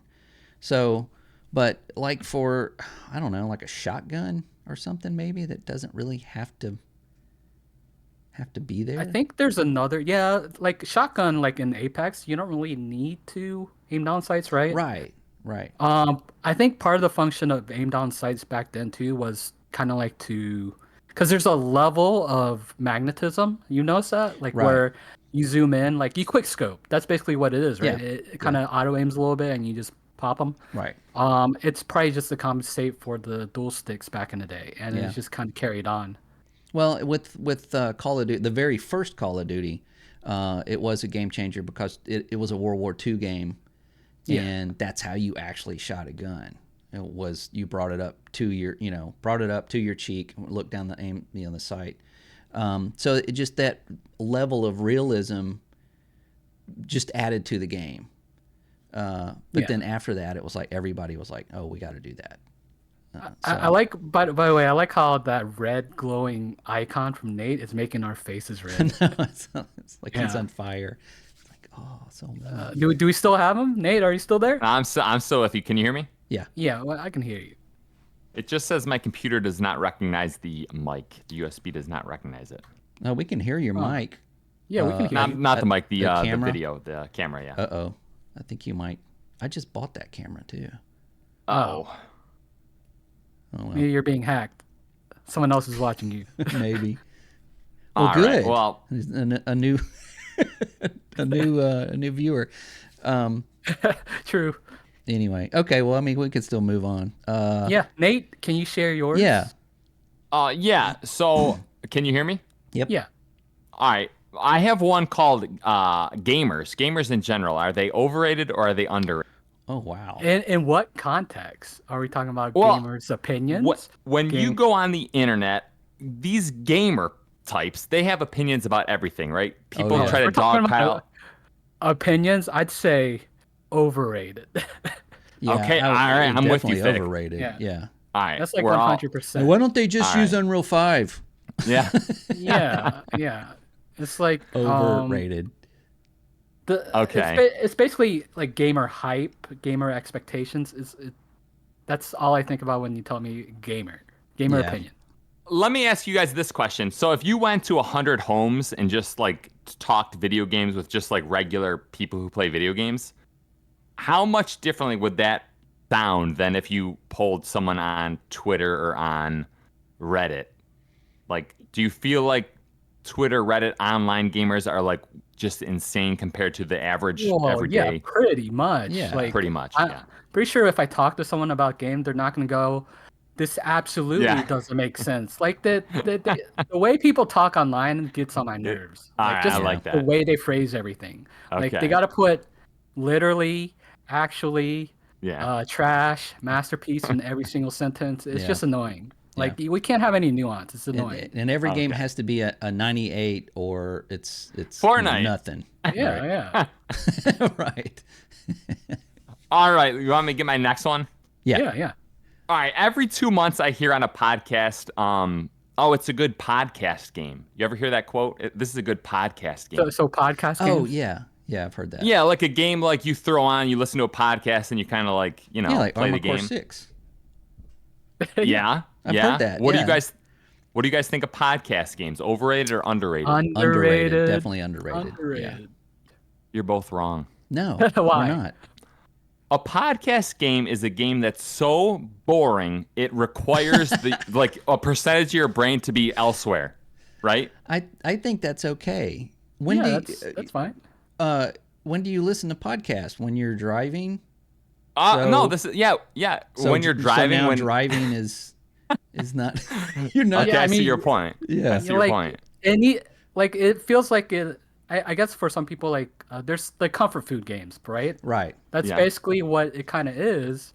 Like I play Deep Rock Galactic, and I just like I can just Oh, that's listen a to a good one. podcast with that too. That's kind of a chill game too, or it can be. Yeah. It can be a total nightmare also. Animal Crossing, that's another one. But Mm-hmm. I mean, I know you guys aren't too into that one. But yeah, Yeah. Power Wash Yeah, Simulator, of course. I guess, when I thought of that, I'm like, I think really what a podcast game is a game that is kind of like a game that has grinding in it, right? Like I'll just it like could, yeah. you can And I feel like think that if you're a modern gamer, like if you play Mhm. mobile games and that's what you like, that's probably your podcast game. But I personally do not like those. I mean, Oh, if, right. if we want to talk about underrated, overrated, gotcha games are overrated. okay. I would think maybe like a survival game also could be. because you're kind of scavenging Yeah, for if you're resources. like but if you're like building stuff and you've got like a lot of management things to do, like inventory and cooking food, City things Sims, like that. right? Yeah, that would be a good one too, so that you can listen to something else without having to, focus on being competitive.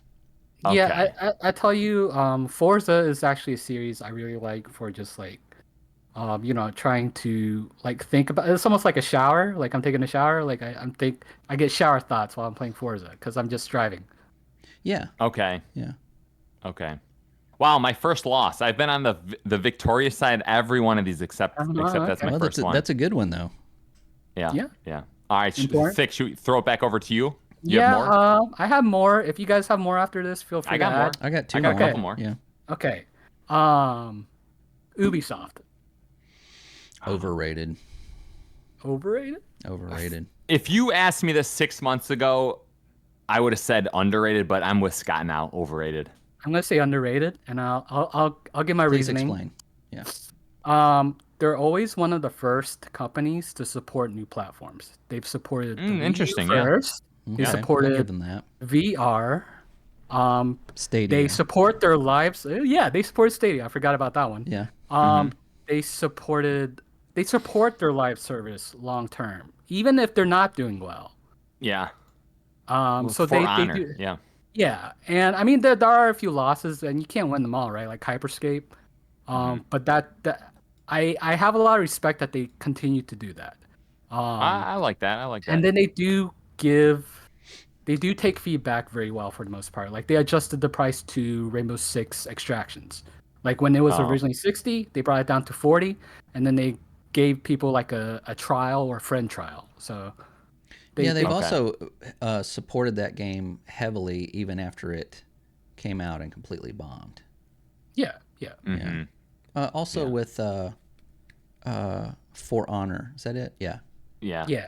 Like done year 7 with that game. Okay. So. Okay. You're kind of swaying my opinion a little bit.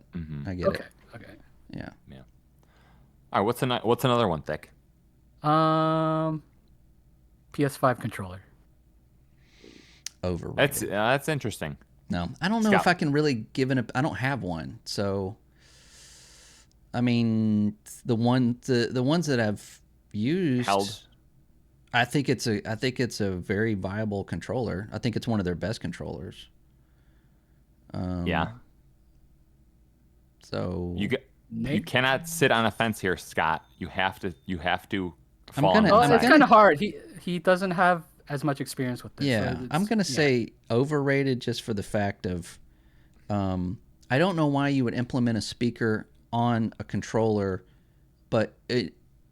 and have headphones on. I mean, I Yeah. just don't understand that concept. Yeah. I put these on so I don't hear things. I just hear my Let me game. let me defend Sony But it here, gives okay? me sound in my game. What is? I think Sony says 6% of our players use headphones. Therefore, we're making this for the masses. We're making it for the majority. I'm with you that it doesn't wear make sense, headphones. but what's that? I said I don't care. I wear headphones. Yeah, I know. But so that's my take on it. Okay. I'm gonna go underrated. It does seem like, tell me if I'm wrong on this. It seems like the people who complain about the DualSense and prefer the Xbox controller might have slightly average to below average hand size, and I feels like the DualSense is like a bigger handed controller. Do you guys get that vibe? I wouldn't say that's true. I don't know. I mean, this is something that sells well in Japan, and they're Yeah, they're that's true. typically known to have smaller hands. I mean, that's why we got the Yeah. Xbox S controller to begin with, Yeah. because yeah. So Overrated. That one's overrated, but Overrated. that's controller I did not like. But yeah. yeah, the original S. Yeah, I use the Duke personally, but maybe that's part of its appeal, is that it does work fine with multifaceted hands or different size hands. Yeah. I guess to counter Scott's point, I feel like for the PS5, correct me if I'm wrong, wasn't that kind of the first Western kind of spearheaded console? Like, it didn't have like Japanese leadership, the whole, like, it was like a Japanese centric company, and then like they moved their offices to Europe, and like, Jim Ryan was in charge of everything, and Herman Hulst. To me, it kind of felt like, with that bigger controller, because when you play with the DualShock 4, it is a smaller controller. Yeah. And I just feel like they're like, no, actually, we're getting all of our players from the West, so let's increase the size a little bit. But I don't know how important that is. Maybe. I know they think of those things. Yeah. Was it? So I would say for me it's overrated, partly because battery is really bad. Yeah. A lot of features are way overhyped because now like most developers don't use the features. Like Yeah. only Yeah. some, See, I told some you. developers. Yeah. I know And that then happened. they've all continued to underutilize the gyro feature, which they've had Yeah, that's for true. 3 generations, and It's interesting. Nintendo games use it. Is They that don't in the use it. PS5 controller? It's Yeah. in there. Wow. Yeah. Yeah, that's a really cool feature.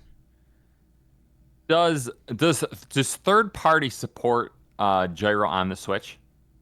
Do you get a lot of third party games? There's a lot, I mean, mostly because there's like the thumbstick sucks, right? So people yeah.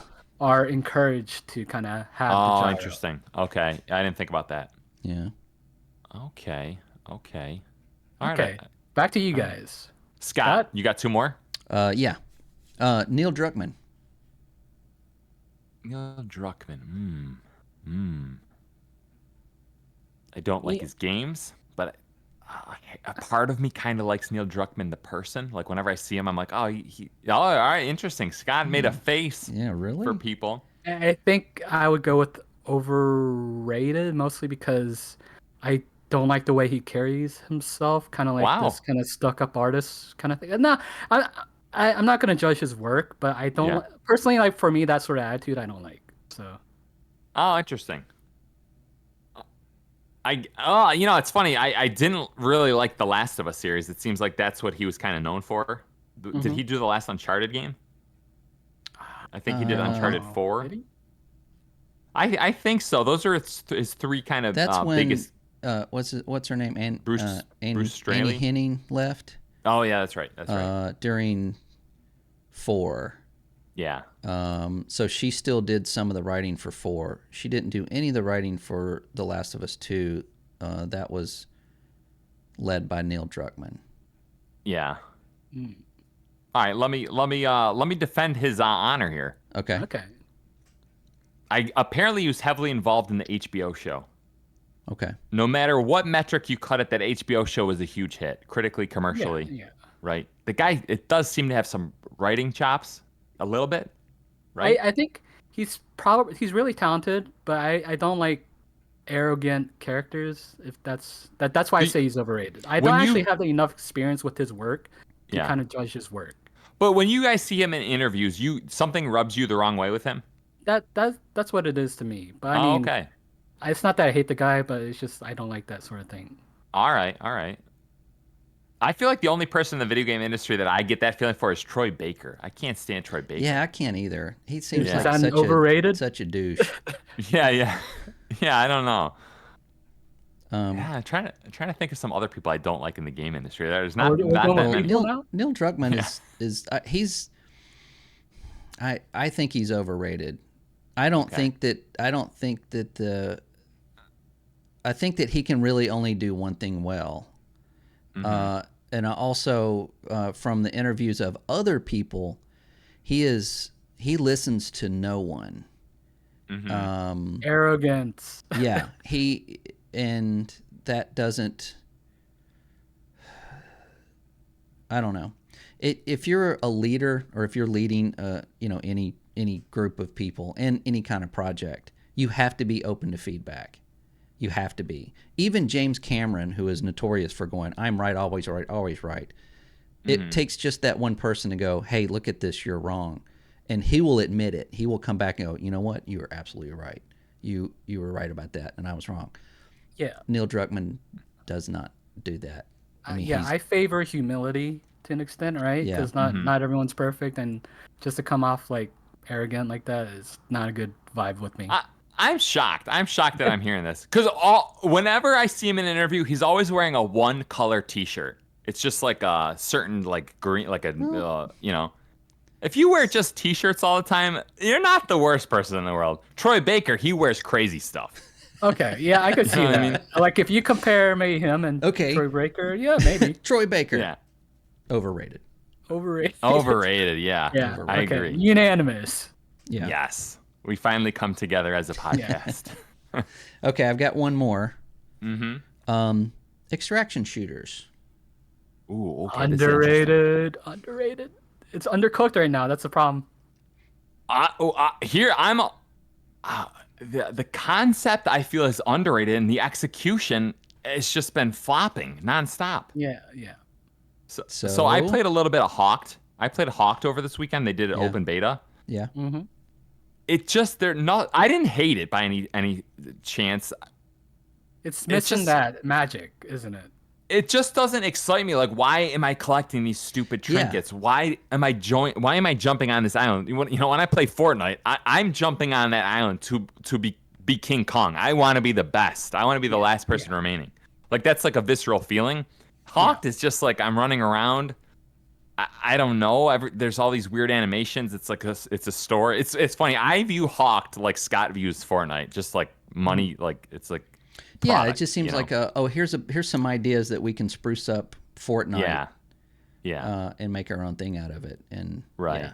But you played Hawked on PC? I did. Or No, it was a console. There was a console beta this weekend. Okay. I was curious. Yeah. So what's your verdict? Extraction shooters. Action shooters. Underrated, overrated. If we're talking about what we've seen prior to this moment, I would say overrated. If we're talking about the idea concept of in it general, is underrated. Yeah. Yeah, I agree. I- I think the whole concept of it is underrated and should be utilized to make better games out of that. Hawk does not. Yeah, which not we a have good not example. seen. We have not seen yet. Yeah. No, I don't think so. Is it Marathon, Bungie? maybe. Well, Bungie, yeah. Maybe? I don't know. Yeah, we'll find out in 2026. I guess when it comes out. But, Yeah. I'm afraid that the extraction shooter genre will be winding down when something Marathon. big hits. I feel like if who knows? Marathon doesn't hit big, that the genre is in trouble. That's it. Yeah. Yeah, I think that so could be too. it. I don't think we're gonna have another, battle royale kind of rise like we Renaissance, did. Explosion. Yeah, like we did before, where it's like, okay, we'll let's take this and then make it better, and then let's take this and make it better. I think it's just gonna be kind of just overshot, and it's gonna miss completely. If Are it's you not guys good. with me? Are you guys with me in saying that, there has to be something that you're building for in these extraction shooters? Like I know Yeah, when I yeah. when I Yeah. played Hawked, I got an artifact out and it was like I have 20% faster. I don't know if it was there was some little buff that it gave me, and I'm like, I don't care at all about that little 20% buff. Yeah. Yeah, Like- but the problem is they don't have the meta game outside the rounds figured out. Like that needs to Right. be like meaningful, not just Yeah. like, oh, I have nicer weapons, I can kill people Right. faster. The carrot that they dangle needs to be an enticing carrot, and right now I Yeah, feel like yeah. I haven't seen an enticing carrot. Yeah. All right, I'll go with two more. Okay. Okay. 2023 for games, overrated or underrated? People are saying this is one of the best years of all time. I don't know if I would put under or I don't even ever over. say I think- all time, but Yeah. I wouldn't say it's overrated. It's not over. I don't think it's overrated. I think You don't there's think a so? lot of I don't lot of think good so games either. this year. Yeah. Like even if there's one game you don't like that's like top tier, there's another game that you will like. We're getting games this year that we deserve. Yeah. Oh, wow. All right, I'm going to tell you why you're both wrong. Okay. All right. I say it's overrated because I think to be a truly special year, you need kind of like a big thing to happen, like a new way, a game that does a new thing. Like I know you guys don't love Battle Royale. That was huge when in 2017. You're waiting for the multiplayer push, Yeah, which we have yeah. not seen. No. Right now we No, have I'm- a huge single player win of this year. It's kind of true. Yeah. I feel like there were a Yeah. lot of good single player games that were like really polished, high production value. Like Baldur's Gate 3 is to the T. It's like a but it's like it's just Divinity Original Sin, like a polished up version, right? More or No, less. I wouldn't You say don't- To that. some extent. You wouldn't say so? I wouldn't. No. Well, I guess we can't all. Not for you to always- buy it, But Nate. but I see what you're saying. I mean, if you look at the big games like Dead Space single player, Tears of the Kingdom single player, Hogwarts. Well, when did that come out? February? Was it February? Was it this year? Yeah, it was this year. Okay, single player. Starfield, obviously single player, and then we've got Spider-Man. Spider-Man's going to be single player. What? I'm missing one. A game that's about to come out? No, well, one that we've already gotten that's single player. Maybe I'm not, but that's enough. That's enough. yeah. But I mean, those games. Well, Baldur's Gate 3. Okay. Yeah. Well, that's technically multiplayer, but you don't have to play it multiplayer. Yeah. So we're seeing like one of the best years we've had in a long time. But you're right. They're all single player games. There's not this one multiplayer game that has flipped the coin on multiplayer itself. That's why we need something like Marathon, whatever Marathon's going to be. We need that soon. Whether that's going to be the Trials, which they need to release soon. That game looks absolutely amazing. Or the Arc Raiders, or something to that extent. Right. Something that's going to be a game changer enough to leave its mark on 2023. We just gotta wait for the day before. Oh wait, no, they changed their that's name. right. Yep, they had to have a name change. Oh yeah. Now it's, I don't even remember. It's called like Orange or something. I don't know. Oh, wow. I'm starting to be a little uncertain about that game, guys. Really? There might be something fishy there. Yeah. I was. Yeah. Maybe. Guys, I want to try to convince you one last time before we move on from this. Okay. You know, in 1998, it had Ocarina of Time and it had Metal Gear Solid. Two single-player games. I've always been a multiplayer gamer, but when I saw Metal Gear Solid, even Ocarina of Time, it was like a revelation seeing that, like a stealth genre. It was like a big thing, a game with that much story. It just felt like a revelation. Yeah. I feel like we haven't gotten a revelation this year. Everything's been kind of evolution, I would say. Yeah. But yeah, I if you're talking it in that context, then yeah, I agree. Everything's been very iterative. It's hard to do. Yeah. It is hard to do. It's very risky to do too, right? Because Right. If I you mean, all flop, these sequels are like, or all the big games are like sequels, right? This year, yeah, I think It's so. either a Starfield. remake or a sequel, yeah, except for Starfield. Yeah. And Yeah. Starfield essentially, Fallout But that's the 4, sequel, yeah. 2,000 years later or something.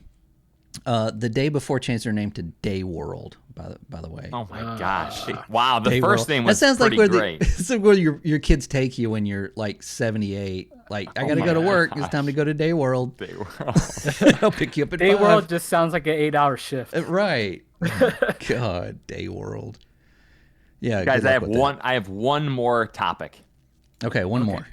Mario Bros. On the NES, released in 1985. Overrated or underrated? Oh, overrated. Oh wow. No, I don't remember that game. Which one was it? Oh, okay. I don't know. That's really hard to do. That was so long ago. You were talking about a landmark game that kind of Yeah. like changed everything. That mean, that was kind of like the yeah. revelation. So like I can't say it's overrated. I would say underrated at this Even point. though people do speak with it with a lot of reverence. They do, but it's not really brought up as much anymore. So at this No. point of time, it's underrated. Okay. Yeah, I would say underrated too. I mean, it's just that's one of those games that wasn't just the game. That was the system.